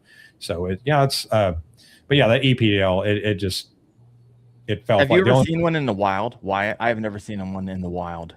Other than mine, whenever I'm out there, Blake has the big water. Blake has big water EPDL. So I mean, I fished with him a good bit. Yeah. Yeah, we only saw pro staff guys with them. We never but it was exciting. People got really excited about it when because that launched at ICAST, didn't it? If I remember right. Yeah. So there was a lot of hype and a lot of excitement around it. It just seemed like when people heard the price, I mean, maybe, and if there was a spot lock capability, I feel like that would be something that they could do. And then my thoughts are if you made the big water EPDL and marketed strictly for saltwater, it would have done a little better. Right. Like, because trolling for kings, trolling for sales and stuff like that, kill it out there. Oh yeah. You got William Queen in the comment section saying, I love my EPDL, but I didn't pay $6 for it. I only paid $4. So that's a different story. There's more value. I would imagine that either he got it used or people are just trying to move it from the stores, right? And they need to discount it to. That was a thing. Old Town. I do wish I had spot lock. There's a comment in there. Yeah. So as good as Old Town is, and as a cult-like following as they have, and for good reason, they're one of the best quality fishing kayaks out there. There's a lot of dealers having a lot of problem moving them because they really did saturate the market pretty good during those, 2020 to 2023. And this was when it was hard to get kayaks. You can get Old Towns. So we got a lot of Old Towns out there. Well, now there's so many of them out there, and you're seeing some really good deals out there. You're seeing some good deals on EPDLs. That does not mean that Old Town makes a subpar kayak. It's just the bubble might have burst before they realized that, and they really got a lot of inventory out there, which a lot of dealers, which I was part of that, we were hungry for it. We needed it really bad. And that 2022 market saturation, that put a lot of people out of business. And you're starting to see that even now, but I feel like we're kind of leveled out here in the last year or so, and we're set for a really strong run in the industry, I feel. Yeah. Well, here's an interesting question. I'm going to switch gears on you a little bit. Which kayak has the biggest gap between marketing and reality? Ooh, I'm just going to throw it out there. The Ascend 133X. Oh, walking into Bass Pro Shop now. I mean, but what did people get more excited about is a kayak with a bow mount spot lock trolling motor, a package deal. You can just walk into Bass Pro with your club card and just slam it on the counter, and you can be out there fishing. That is the worst kayak I've ever been in, bar none. Now, oh really? Yeah, me. Why? Now, me and Christina did a video comparing the Ascend 133X with the Perception. And our plug on me. but just standing on it, the Dex Flex is more than I think people realize, because you don't really get to stand in them in Bass Pro. The Dex Flex it flexes the most of any kayak I've been around. You can't put them in the Bass tank? Come on, Bass Pro. I paddled They have like ponds inside there everywhere. You just throw it in there, step on it. I actually paddled it, which I'm a glutton for punishment. So paddling it, I'm comparing it to the Perception Outlaw. So, I mean, it made the Outlaw seem like a speedboat. And then I'm sitting there thinking, okay, how much speed are people getting with this Motor Guide XI3 on it? Like 3.5 miles an hour. Like, there's pedal drive kayaks. A Brooklyn kayak can probably move 3.5 miles an hour if you really push it. But don't really push it, by the way. Yeah, don't do it. I think the Ascend 133, I think it was the best marketing. I think it was the marketing versus reality is just such a huge gap on that kayak, because you see so many of them out there. Everyone knows a friend at Bass Pro that they get a 40% discount from. So everybody was able to get their hands on one of them, and man, there's so many of them out there for sale. It look like they've never even been wet. So I'm gonna plug that video one more time because my dog is in that video. What video was that? You can't plug it. You can't use the same plug twice. You're only getting credit for one. It's 3-2. I'm plugging my dog, not really the video. Yeah, the fur torpedo or black lab that loved to kept going from one kayak to the other, because one of us was in the other one. So Pretty sure that was the video where I bit it because she dropped me out of paddleboard. Paddleboard. She was my filmer. Everyone's probably like, where did that female voice come from? Those listening on live are like, what in the world just happened? Wyatt's voice just dropped, folks. So it's finally, we're so excited for him. Wyatt, what's your thoughts on it? What's the? I'm gonna get some hate for it. I mean, back whenever I sold Vibe kayaks, never opened so much plastic. Like the plastic packaging that the kayaks come in, you would cut that bag open and there would just be pieces just laying all inside of it. Every single one of them, just all the plastic broke, all the parts broke, everything was a nightmare. Oh, you're not talking about like shavings from production. You're talking about broken kayaks showing up. Yeah, just like pieces of the seat breaking off and pieces of the hatches and the eye bolts all breaking, and just like everything just Yeah. Interesting. That and I couldn't stand them up inside the store because they would bend. Just regularly standing inside the store, I put a 12-foot seat, like the Sea Ghost in there, and you take it down and it's like starting to just fold over slowly.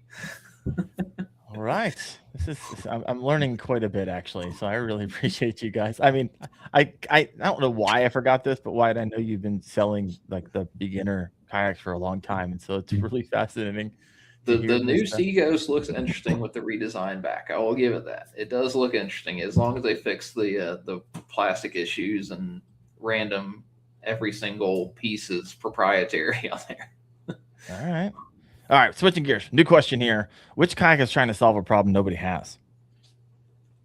I mean, we did just talk about the EPDL a little bit. That was my answer. I had for that is, it was like, who needs cruise control on a pedal drive? They want a motor or they want spotlight. What kayak would you never recommend? Hobie. Yeah. Hobie. I mean, Hobie's a quality kayak that you don't know where the future is. So I don't know how people are selling them right now, to be honest with you, because they still are supporting dealers supposedly. They're still going to work through dealers from what I hear for warranties and things like that, but they're still selling them at Bass Pro. So I don't know any paddle shop that wants to compete with the largest big box fishing store in the world that has a dealer network that no kayak shop even gets close. And but yeah, I mean, it's that would be mine. No, I like it. They got Viking kayaks. Is that still out there? You know what? Yes, they are still out there. I've heard some noise on them here too. There was some noise recently because they were. I think you're talking about the same thing. Yeah, we're talking about some beef some drama. It wasn't necessarily like the company; it was just like somebody in the company that was taking shots back and forth about stuff happened years ago.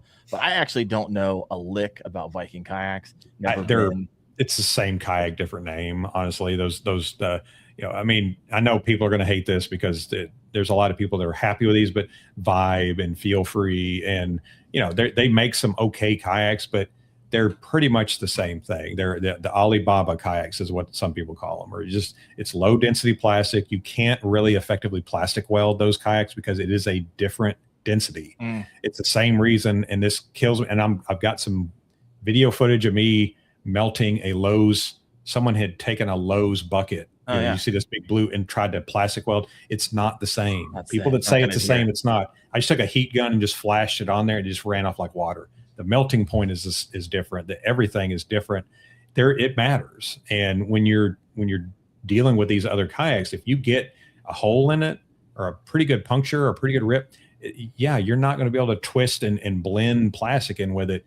You're going to be slapping flex tape on the side of it to stop the water leak and just pray to God it doesn't happen while you're out there in the middle of the water. So yeah, I know when I got my UMAX, it actually comes with pieces of plastic, right, that you can plastic weld in case something happens to it. So color matched. Yeah, awesome. 100%. I remember when I had my first pedal drive, the Native Slayer Propel 10, I sat too fast down on my seat and it cracked right around the seat area. So I put some metal mesh in there and plastic welded it, and it held up like a boss for like a year afterwards. And so if you have a quality kayak, which certain HDPE, you can do that too. However, some kayaks you think you'll be able to fix and you cannot. And it's kind of like once it happens, you're kind of done, or you're limping it along until you find something else. Freshwater Pursuit said, "Hey Daren, plug the Big Adventures video about the packing and the shipping portion." You know what, Freshwater? I think I will. If you haven't checked out that video, when I went into Big Adventures and showed the processing about how they make new canoes and bona fides, it's 110,000 views. Phenomenal company. You should go check it out. And Andy, we are 3 and 3 for shameless plugs, my friend. I tell you what, I hear a challenge. I hear a challenge. I kid. Here's I'm gonna go a question over here coming from Don Queen 8170. Any thoughts on Hammerhead kayaks? Once again, another company that I've never had any experience. I mean, I've heard of them before, but never had my hands on one. So Hammerhead, they're okay. I'll plug my friend James here at Midwest Kayak Company. Midwest Kayak Company in Cape Girardeau, Missouri. Plug. That was for somebody else. Yeah, it's just it's a quality paddle shop, and he got his start selling Hammerhead kayaks, and he said they were great. Again, it's a company. We'll get into this, I think, with one of the other questions you got here, but it's a company that doesn't pretend to be USA made and manufactured and all this. Like they don't hide from what they are, and that's fine. It gave a cheap pedal drive option. You had parts availability, you had service. Now, it wasn't the best dealer service there is, so I mean, you don't expect that from some, but they were probably the ones that maybe supported their dealers a little bit better. And you had warranty support. You have a point of contact. You had, they did it right. They did it better probably than anybody else that kind of fits in that niche. Obviously Brooklyn Kayak did it worst of all of them. Hammerhead was probably the top tier of the bottom edge, I guess you could call it. But yeah, it's you're not gonna. It's not gonna be something you're quite gonna the be able glowing to review there. Yeah. Well, They are the top edge of the worst. if you ask anyone from Hammerhead, they're not going to sit there and tell you that they're going to dethrone the Bonafides and the New Canoes of the world. They're just trying to get people out on the water. I mean, I don't have any like personal experience with them. I know of dealers that have worked with them, and they said they got us kayaks when we really needed them, and our customers liked them, and they still like them. Now, those customers eventually will buy a step up, they'll buy a new canoe or a Crescent or but Hammerhead's kind of had a place there. It's just like any of those other companies. You don't see them doing it for a long period of time, and that's the one problem with those pop-up companies is their shelf life is not really that long. It's hard to make it in the industry and have sustainable success in it. Yeah, that's a big problem if you think about it, because you're going to likely have to service in some way, especially the more parts and pieces that it has to it. And if they're no longer around, you are stuck. Right. Or you're working with the secondary market trying to Frankenstein this thing back together so you can get out in the water.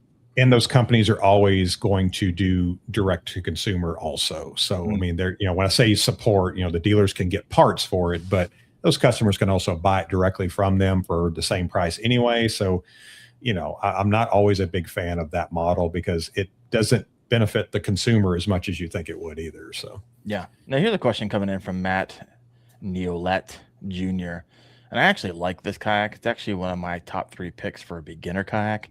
Any opinions on the Perception Outlaw? Because that price point, especially if you buy on the used secondary market, you can get this kayak for $700. If you buy it used, I remember when the new kayak was $700. It went up pretty quickly. It's like 8 or 9 now. When you're pushing $1,000, that's a little different it's a different kayak in my opinion. Because when you get to 1,000, the Jackson Bite is a lot better than the Outlaw, but the Outlaw is more stable. It's got a higher seat. It's the perfect guy. Don't care if he's fishing or not. He's just out there having a good time, lounging around. But if you want something that performs a little bit better, because they're both 11.5 foot long, they're both the same width, they're both the same relative weight, both have around the same, like 425 pound capacity. So they're very, very similar. But when you put them next to each other, people just always gravitate to that really high seat position, and the kayak is designed for that. So it's a great kayak. I love it. And then there's so many of them out there because they've been making them for so long that you could get them for $600, $700, and it's the same for $550. It's like, you got to be kidding me. That's a steal for a first time kayak. That's a different kayak at $550 than it is at $1,000. 100%. I love it. Love it. All right. Other questions I have for you. Let's start to get into some kayak specific. What do you think the biggest launch of 2026 was? Like the biggest success story? Like, these are just kayaks that launched this year. The UMAX. Now I'll say this though, the UMAX, I don't know that they did the best job marketing it like they should have, because it wasn't something that just turned the industry over on its head. It's an upgraded unlimited. Yeah. 100%. So if somebody has an XTR, they're not going to switch to the UMAX. If somebody has the UMAX, they may not switch to the XTR. It's just there's not one over the other. It just fills a niche for the new canoe. For me, the selling point was I wanted more space and I wanted performance. It's hard to find a 13.5 foot kayak that is not 100 something, 150 pounds or more, and it performs well. And you can do it. It is rated for 2 motors. So that is, you can do 2 motors on a lot of kayaks. This one is actually rated for it. So also rated for a 3 horsepower. Yes. And you can make the argument, you can technically put a lot more on it. That's just probably legally how much they're willing to go. So there's a lot of there's a lot of factors that go into that.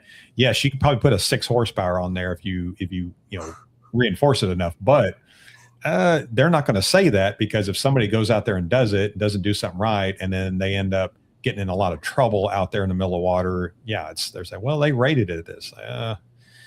So, there's a little bit of liability that you could take in consideration there. And I'd probably be the same way, honestly. Why? Any thoughts there? I mean, I just from the fishing world, super interested in the Mimosa, but just want to get out there and see it. I've been in one. It's interesting. If they can, it was a little loud, right? So I've come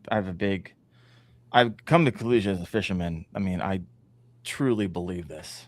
The louder the motor, you just spook the big girls, right? I mean, it is what it is. And so, yes, you can throttle down and paddle in and so forth and so on. But loud motors, I'm just not a big fan of them.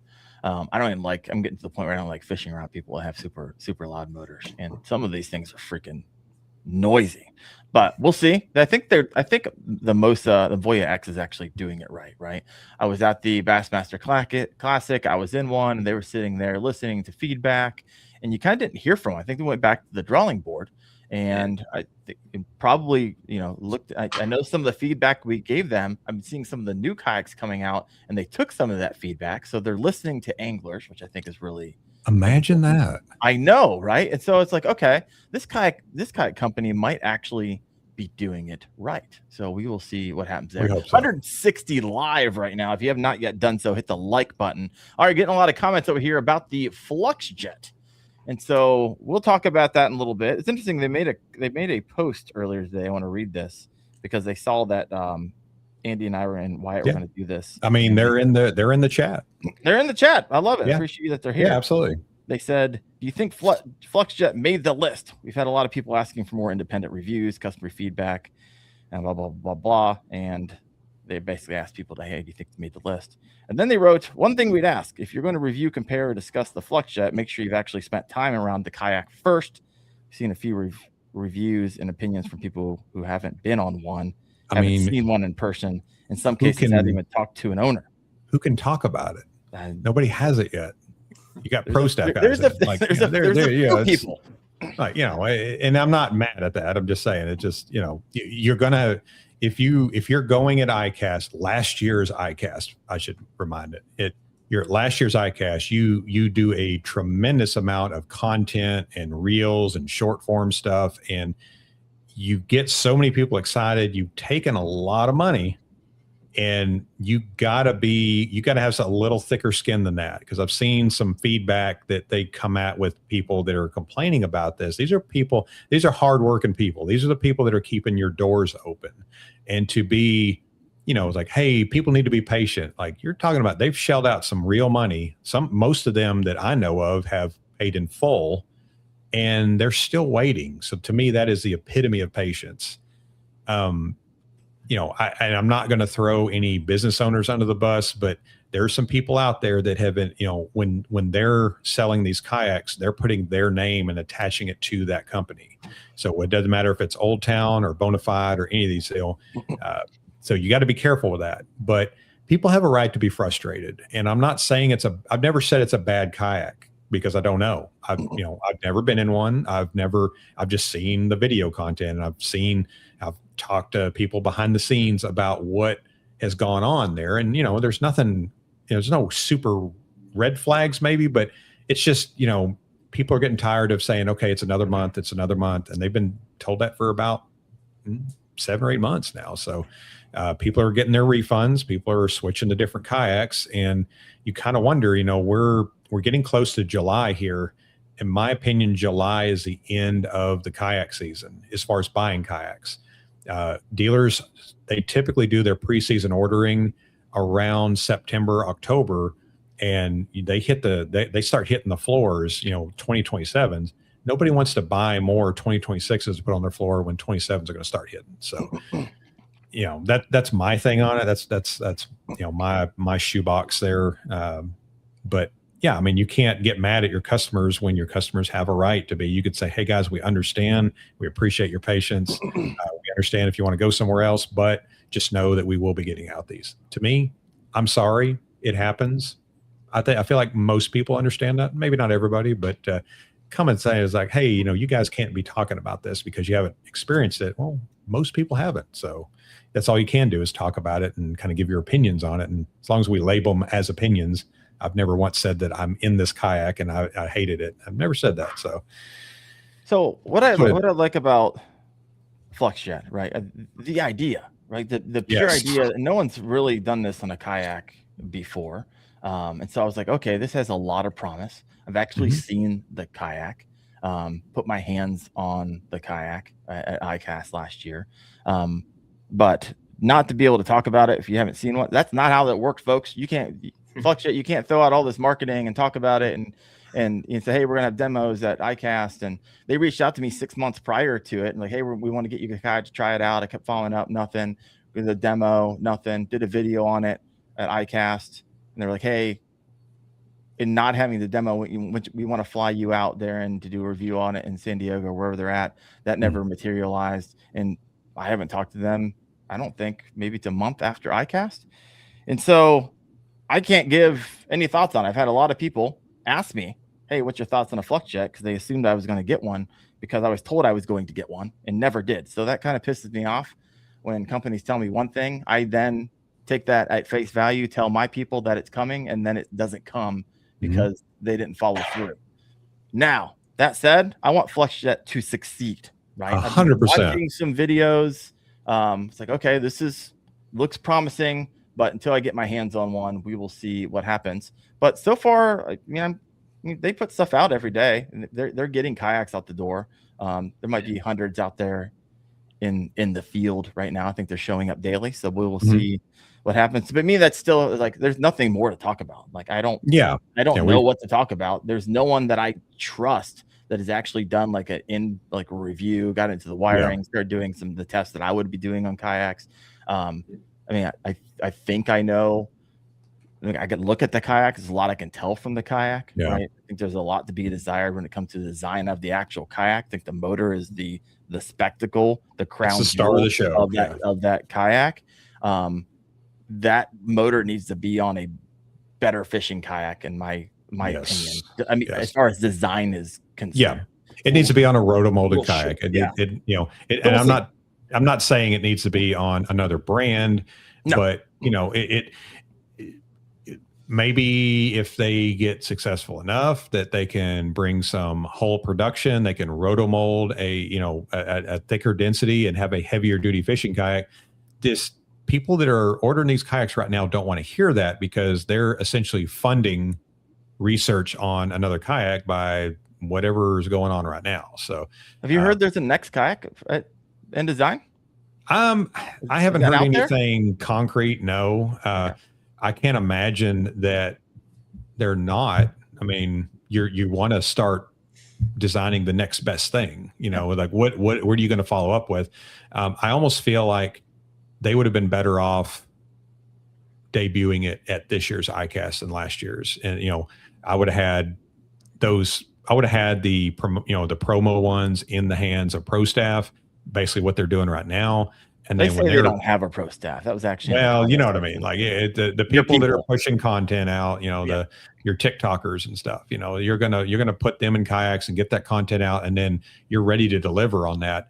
That's a much better look, and as opposed to, well, I gave money to the shop, or we ordered it online. I got some emails, but we don't know, and it just you lose trust. And then if you do come out with that bigger, better product down the road, man, you're going to have those people that are just you kind of lost in the beginning.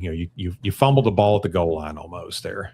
Yeah, I am definitely in a wait and see. I'm in a cautiously optimistic. I haven't even covered anything FluxJet since the ICAST because I'm like, okay, I don't want to necessarily attach my personal brand to this yet because I don't know the guys well enough, and two, this kayak is wildly untested in the field for any significant amount of time. So we'll see.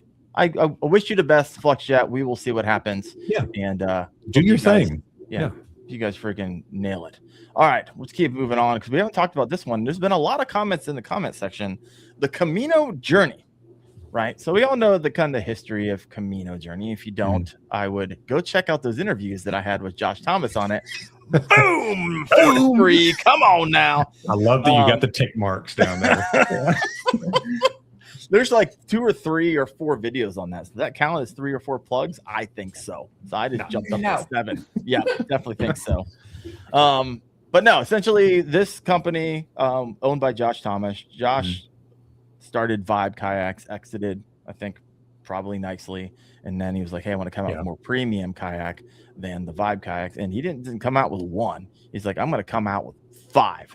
So he has the Camino Journey Outpost, I think think in 2 different sizes. He has the Outlanders in 3 different sizes, which are the inflatables, and then he has the Terra. I think it's the Terra, which is like it's like the skiff type of flat. I haven't even seen one yet. I actually have a Outpost in my garage. I just got the pedal drive motor. I have a Outlander in my garage, just blew it up, put the seat together yesterday, and we'll have it out in the water this Friday. And in a couple of weeks, actually, I have some time to fish out of it and see what I like about it. I'll be getting a review out the door for you. I don't like to be the guy who gets a review right out the door after just getting it and just looking at it.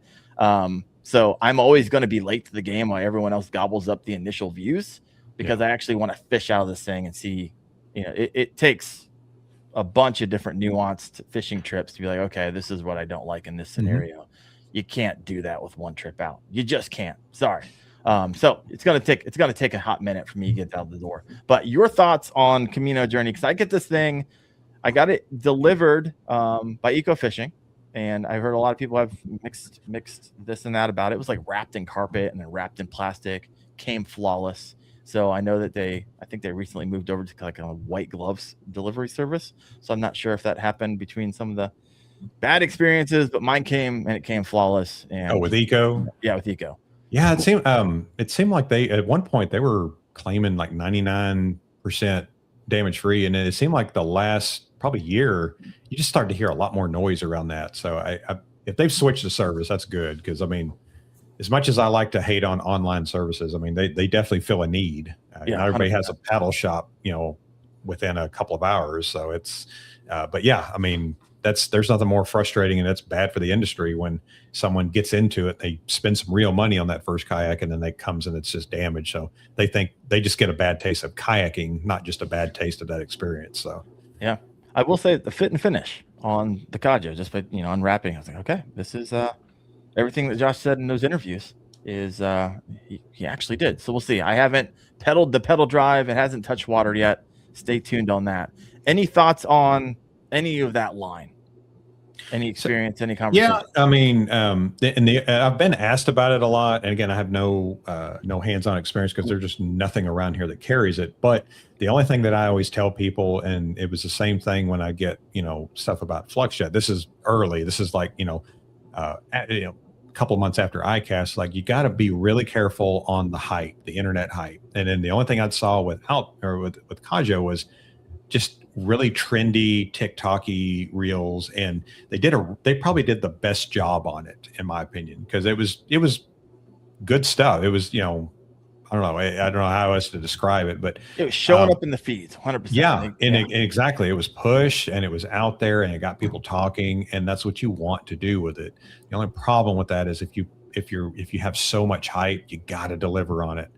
And I think the industry needs more of that kind of kayak company.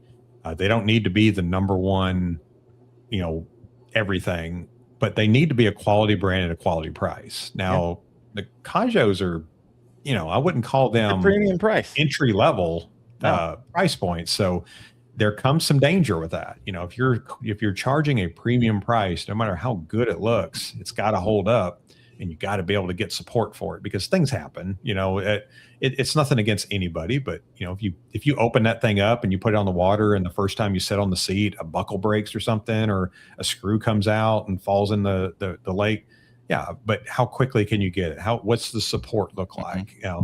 Customer service. That's the number one thing that people like to talk about when there's a problem, but it's not even the first thought when they're buying a kayak. So 100%.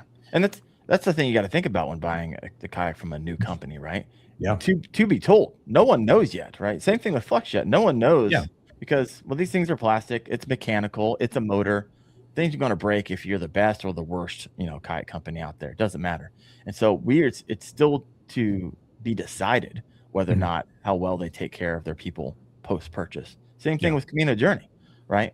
I feel like they actually did a fairly better job of the hype, and then actually got them out the door on time, because I actually knew their timeline, because we talk about it within the context of our interview with Josh. They got it out the door on time. I was like, okay, things are showing up, and now we're getting ready to be into, hundreds of people have them, kind of the same area as FluxJet. Hundreds of people have these things. And so we'll see through the rest of the season if there is a support system and a support team. Now, I would imagine that Josh would have this thing figured out. It's not like his first rodeo, right? 14 years in the business with Vibe Kayaks, not his first time providing customer support at scale. But I'm interested to see what FlexJet does. So we'll see what happens. Yeah. Would you know what's the weight cap look like on Kajo? To be honest with you, I don't remember.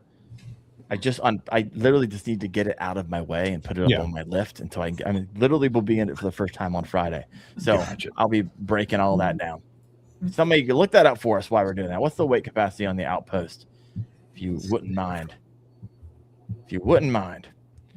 All right, this is good stuff. You got a question for Andy or Wyatt or myself, go and throw that in the comment section. We're going to be landing this plane a little bit. So here's a question for you, Andy.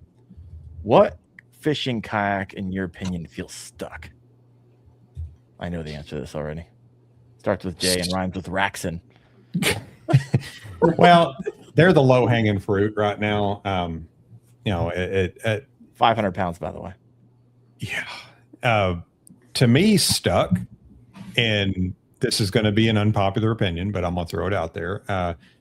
And I've said this a while, and I think if owners of this brand are honest with themselves, they would say they would kind of admit to it a little bit. Doesn't mean it's a bad kayak, but it is Old Town kayak. So, and I'm talking about strictly from just, have they progressed? Have they adapted to some trends? I've been in them. I loved them. They're great, solid kayaks, really good price points still on the Sportsman PDLs, but storage was an issue. I mean, even just trying to find out where to put my catch board at. Also, if you want a good discount on catch products, you can use my discount code. Wendell Fishing, 5% off. You probably got a better one than me. But I like Old Town, and people love the brand. It's just, I feel like the industry kind of passed them up a little bit, and now they're catching up. So they made the Sportsman Pro, which they made thinner gunnels, a bow mount motor, a stern mount. I mean, you can essentially still put a bow mount motor or a stern mount on a Sportsman. So I felt like you're raising the price up quite a bit just to do that. They can still sell the same kayaks. I feel like they can thin out the lineup a little bit, come out with something a little bit more modern, because they still have one of the better seats in the industry. They still have the best pedal drive as far as just reliability and sturdiness. To me, them and Native have the two same warranties. So that was another thing with Old Town. It's not a lifetime hull warranty. It's a manufacturer defect warranty. And, Native and Bonafide have the same thing. It doesn't mean if you abuse it and it cracks, they're just going to send you a new hull, no questions asked. It's just, warranties are tricky like that. But yeah, I think to me, Old Town seems kind of stuck. They've got a lot of product out there on the market right now, and it's hard for dealers to justify ordering a lot more stuff when they've got kind of an abundance of inventory out there. But something new, I think, would refresh it, be an added refreshment of the lineup. It would help move the other units. If you had something, people are coming there to look at Old Town. The EPDL might have been that, but it just kind of fell flat. So I would say Old Town. Jackson's been stagnant for, it feels like decades now, but I mean, it's just been a few years. They're a whitewater company that wants to dabble in fishing kayaks, it feels like now. And you're kind of seeing that where they don't know what direction they're wanting to go. I think they know. Yeah, they stopped making their best kayaks. They keep producing the kayaks that nobody wants except the bite, and it's sad because I feel like they were one of my favorites there for a little bit, and dealer support has gone way down. To my knowledge, Ozark Mountain Trading Company does not do Jackson kayaks anymore. They were at one time the largest Jackson retailer. Oh wow! And quite Tulsa, a fall from grace. Yeah, and Tulsa Kayak was kind of 1A, 1B with OMTC on Jackson. They're out of business. So they're selling kayaks to, I don't know. I was just at a dealer picking up my kayak. Video coming out Thursday. Plug. Oh, I didn't even see it coming. I know, right? I didn't even set that one up. Boom. And they had 4 Jacksons, and they essentially said, we're not going to be carrying Jacksons anymore. And I asked a few questions, and they just got tight-lipped. And I was like, all right, I understand your position. You can't say things right now that I could say. So I said all kinds of things. Yeah, I said it was just they're not carrying it. It's like if you're not carrying it, I mean, they're not selling.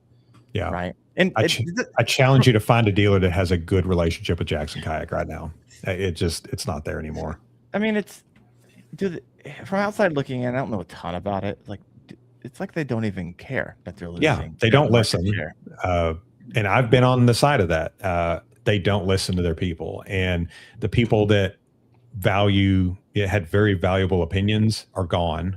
Whether they're pushed out or they left on their own accord, it doesn't matter.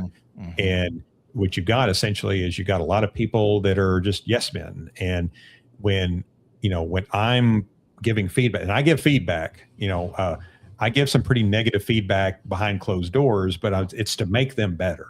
I want these people to succeed because we're representing that brand, and it's met with just a lot of pushback. And I'm like, well, our research development, they said that you're not thinking about this. Like, no, I'm thinking about it. That's why I'm telling you. And then they're going to bring, they're going to unveil these great 2 brand new fishing kayaks, and it's the Big Rig and the Cruise FD. 2 kayaks that didn't sell in the past, so they quit carrying them. 2 years later, they're just bringing them back. What about the mold again? Yeah. We already got the $40K sunk in the mold cost. Let's just go ahead and put lipstick on that. Yeah, so then they had a $4,200 kayak in the NAR, and then they brought back BOGO, by the way. BOGO. Buy one, get one free right now. And then they got the Big Rig now, or now it's different. At $39.99 when it launched. Now they come out with a 30% off. So they cut the price of their pedal drive kayaks by like 30%. Well, there's dealers that still have kayaks on their floor from the previous years that they're not crediting those any. So they're literally just they're punishing kayaks sitting on their floor. They're punishing the people that helped them grow, and it's not a good look. Wyatt, he took shots at Old Town. You gonna give him some hands? Come on. I mean, I didn't say anything wrong. Trying to figure out what I can say here. I mean, I need to pick your brain. Apparently, you have some information in there. I'm on the phone with them every couple of weeks. So hopefully we're gonna get the pond won't be stale for too much longer. Okay, they're not a stupid company either. They know what they're doing. They've been in it longer than most, and I'm not worried about Old Town whatsoever. It just the autopilot's getting a little long in the tooth. Yeah, and get a 55-pound motor in there. It just little things like that. You can do some modern features because the autopilot is what started the motor craze, in my opinion. So, like, what, a motor on a kayak? That's ridiculous. And then now it's like everybody wants one.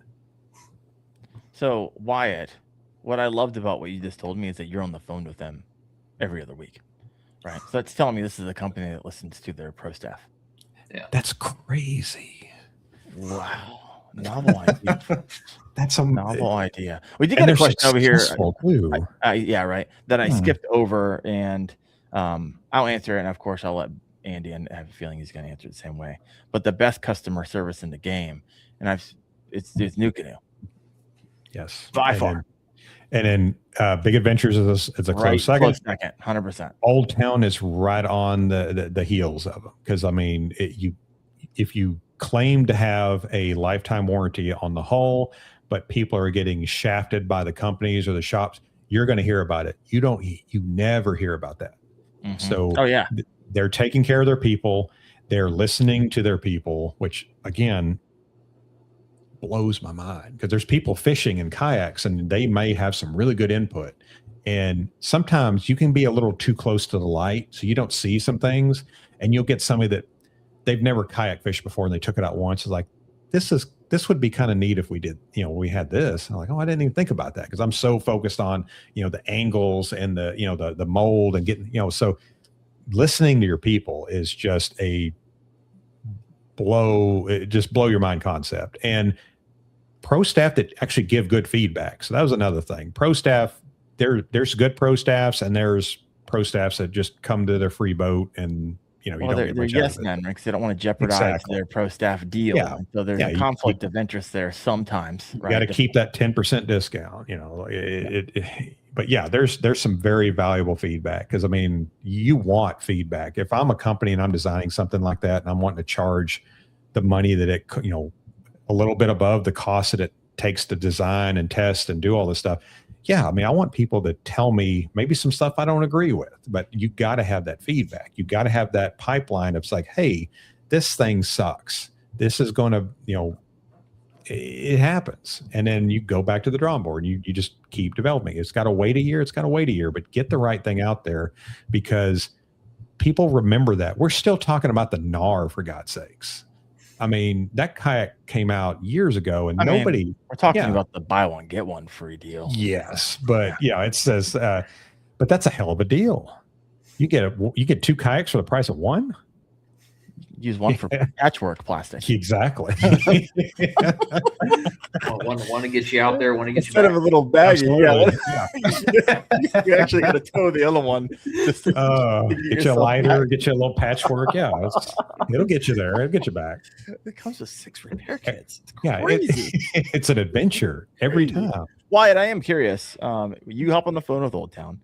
You tell them you strike me as someone. You're like, you know what, I love the Old Town pro staff. If you kick me off of it because I said something you don't like, you're like, Wyatt strikes me as someone like, I don't care. If that's the reason. So whenever you do get feedback, what are these individuals on the other end of the phone? How are they receiving that? Or is it show, or is it like, okay, thank you, we're taking notes, we'll take this back to our team? Or is it like, okay, yeah, thanks Wyatt, appreciate your feedback again? It's taking notes because I'm not the only one. It's going against, you know, there's a panel of people and they'll call me, what do you think of this if we did this? What do you think of that if we did that? And you know, do you see any pros, cons doing things this way? Do you like just the layout and stuff like that? And you know, it's nice to get, you know, it's the EPDL. I didn't get any questions asked about it, so it was kind of dropped on me, and I feel like we could have given a little bit different feedback had some questions been asked. But That's crazy. Yeah, wow, it's weird. Oh, wow. There's a couple new people at the on the Old Town design team, and they're pretty open to feedback. Good. So what's the craziest thing you've discussed with them in the last couple of weeks? Go. 30 seconds. Go. Come on, Wyatt. Go. Spill it. You're gonna have to turn that live off. Yeah. What's the new kayak showing up at ICAST? Yeah, go. You gotta get some drinks and Wyatt there and get him to talking a little bit. Wyatt drink. I don't know if he does. We got to start if you're going to get that information out of it, probably. Speaking of ICAST, let's kind of segue the show. What's the biggest thing you expect to see at ICAST outside of urchin craze? What's in the context of kayaks? Obviously, I think you're going to see a bunch more weird inflatables because I think they're so easy to spin up. So I think you're going to see a bunch more of those booths everywhere. I think Morse and stuff like that. But I think inflatables is a good market, though. It's. I feel like you kind of. Yeah. And I think most people are scared of inflatables, and I understand that, you know, like, but you're talking about like, with inflatables, I mean, NRS made some really good inflatables. I've taken these things out on the river and like, they're great. And they say, well, you know, it's not going to last the way I use it. You'd be surprised.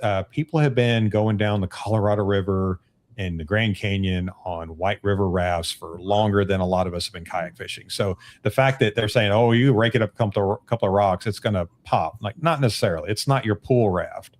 But yeah, the NRS Cuda and the NRS, was it Pike?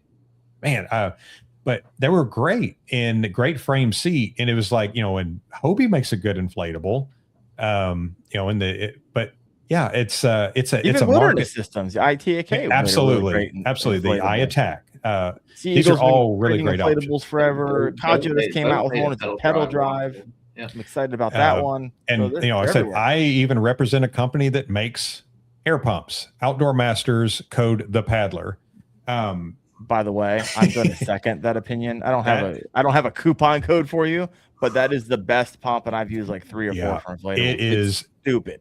Yeah, and I'm not going to go too long on this, but it's an internal power source, so I power my cameras, my outdoor cameras, my phone, everything, and I can inflate a kayak stupid quick, and it's half the price of the boat pump that we had before. So it's phenomenal, and they just sent me 3.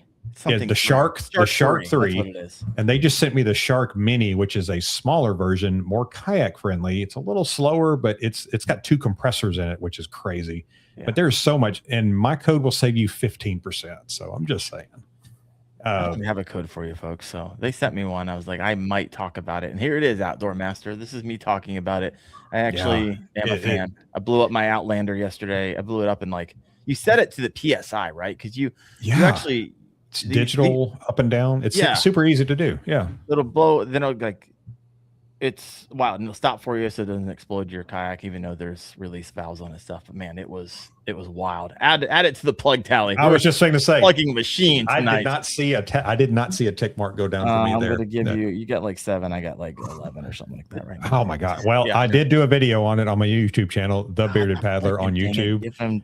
You can also follow me on Facebook at Bearded Paddler, first name, last name. I'm going to get that at the end, so I feel good there. Yeah, And then you can also listen to me on Destination Kayak. Oh my gosh, wherever you get your podcast. Especially last week when I was on, by the way. Yeah. So you guys go check that one out. That's kind of a plug for me, so I'm going to count that. Great conversation, by the way. There's no shame in your game, Mr. Dill. No, well, over here. Yeah.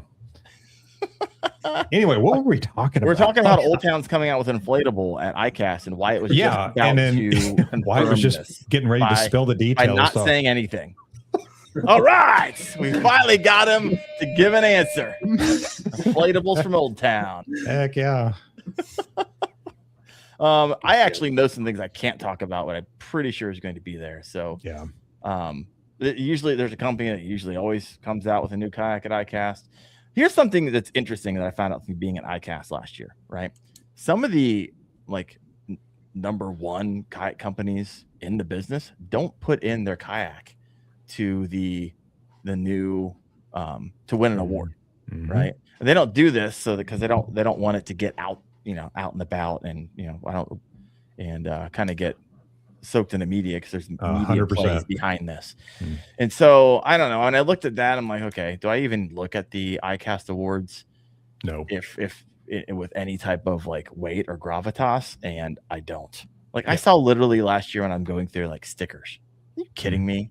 I think Busby put in stickers. You're just trying to win an award to post it somewhere for stickers? Come on.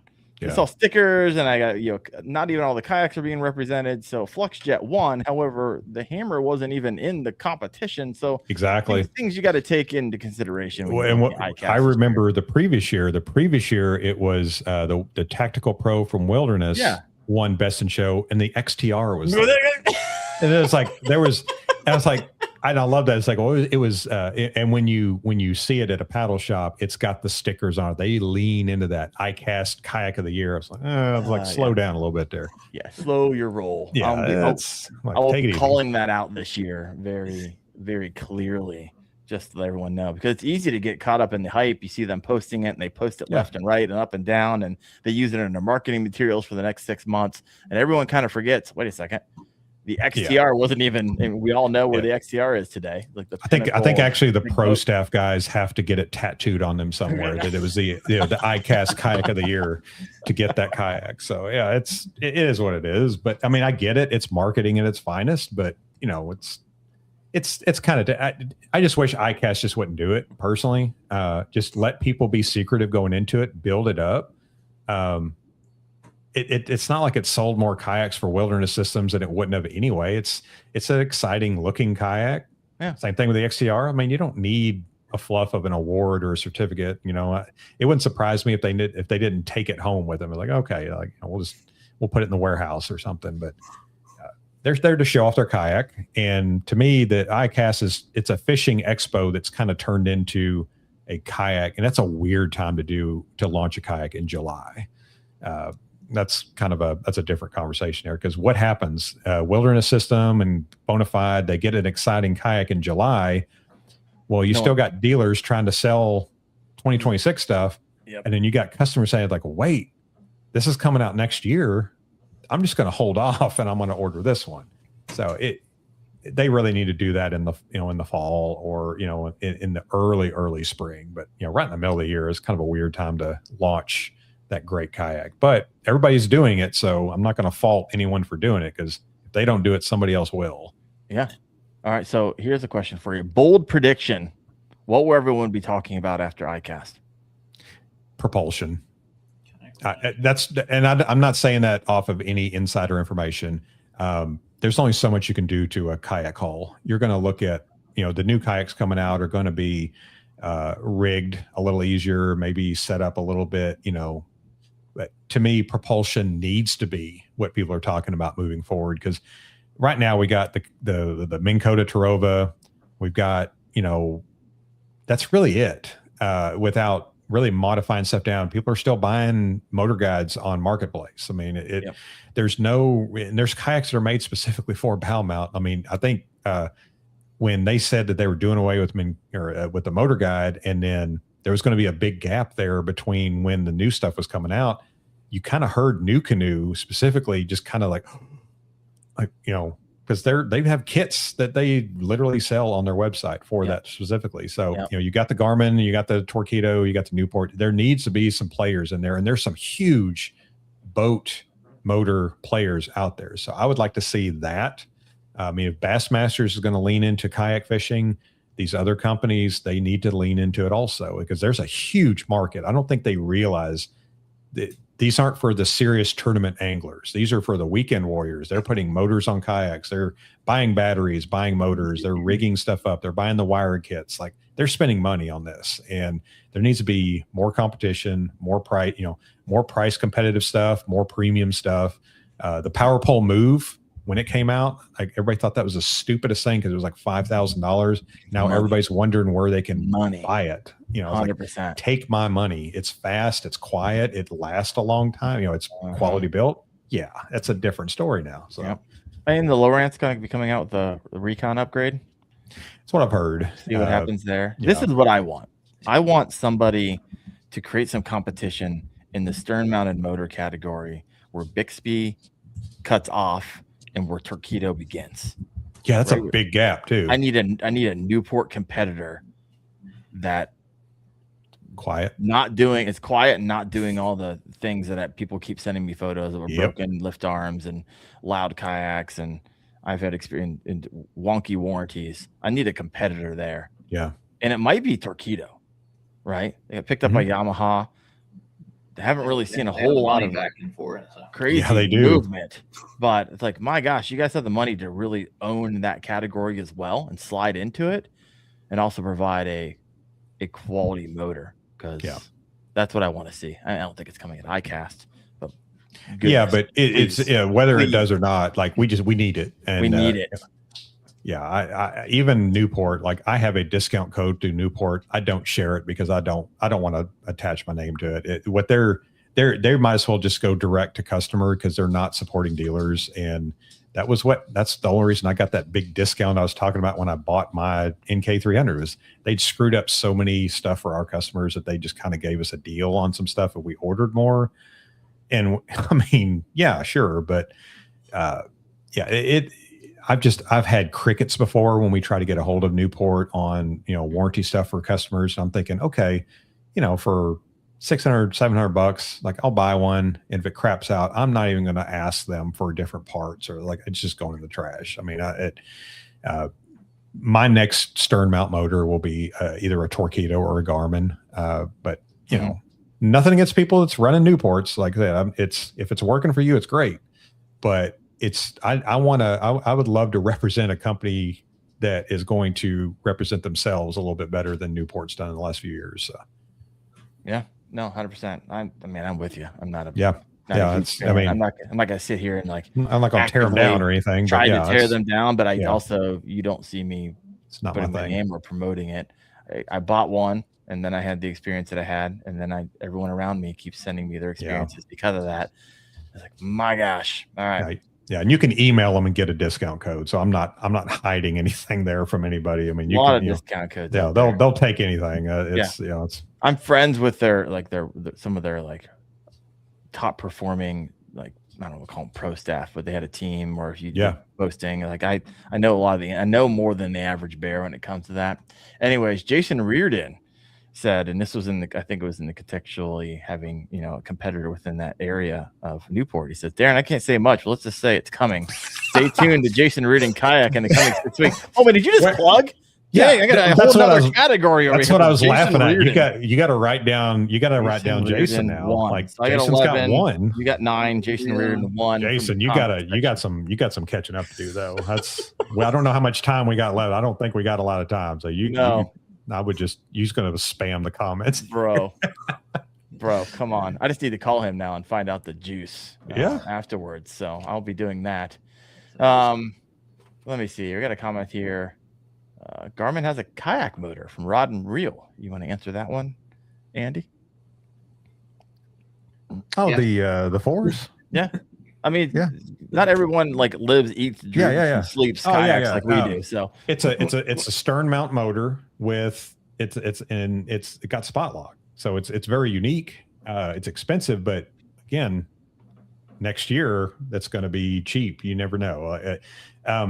And if you're interested, you can go to my YouTube channel and check out my bow mount versus stern mount motor video. Got 10 only at The Bearded Paddler at YouTube. We're at 22 plugs right now for this podcast. It's out of control. Yeah. Wyatt, you got something?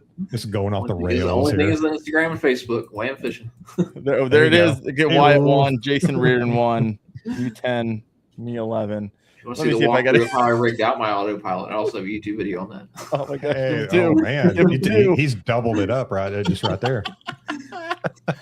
Well, folks, we are at 2 hours. We're at 2 hours and 10 minutes. This was a fun show. Hopefully, you learned something along the way. At the end of the day, I know Wyatt, I know Andy. We want all of these companies to succeed. However, we also have opinions about how they have been, their product and how they operate as a company. And I think it is our jobs to help bring some of that the normal consumer would not know. That's why you bring watch that to light and explain why, right? Because at the end of the day, myself and Andy and Wyatt, we work for you, right? You are 100%. You are my number one supporter. You pay the bills at Wendell Fishing. You help support my family at Wendell Fishing, and there's not a company out there that comes remotely close to the support that I would get from all of you guys out there. And so that's why we do things like this, to help bring a little peek behind the curtain to the industry that we love and we just want to do better, right? Yeah, because it's absolutely.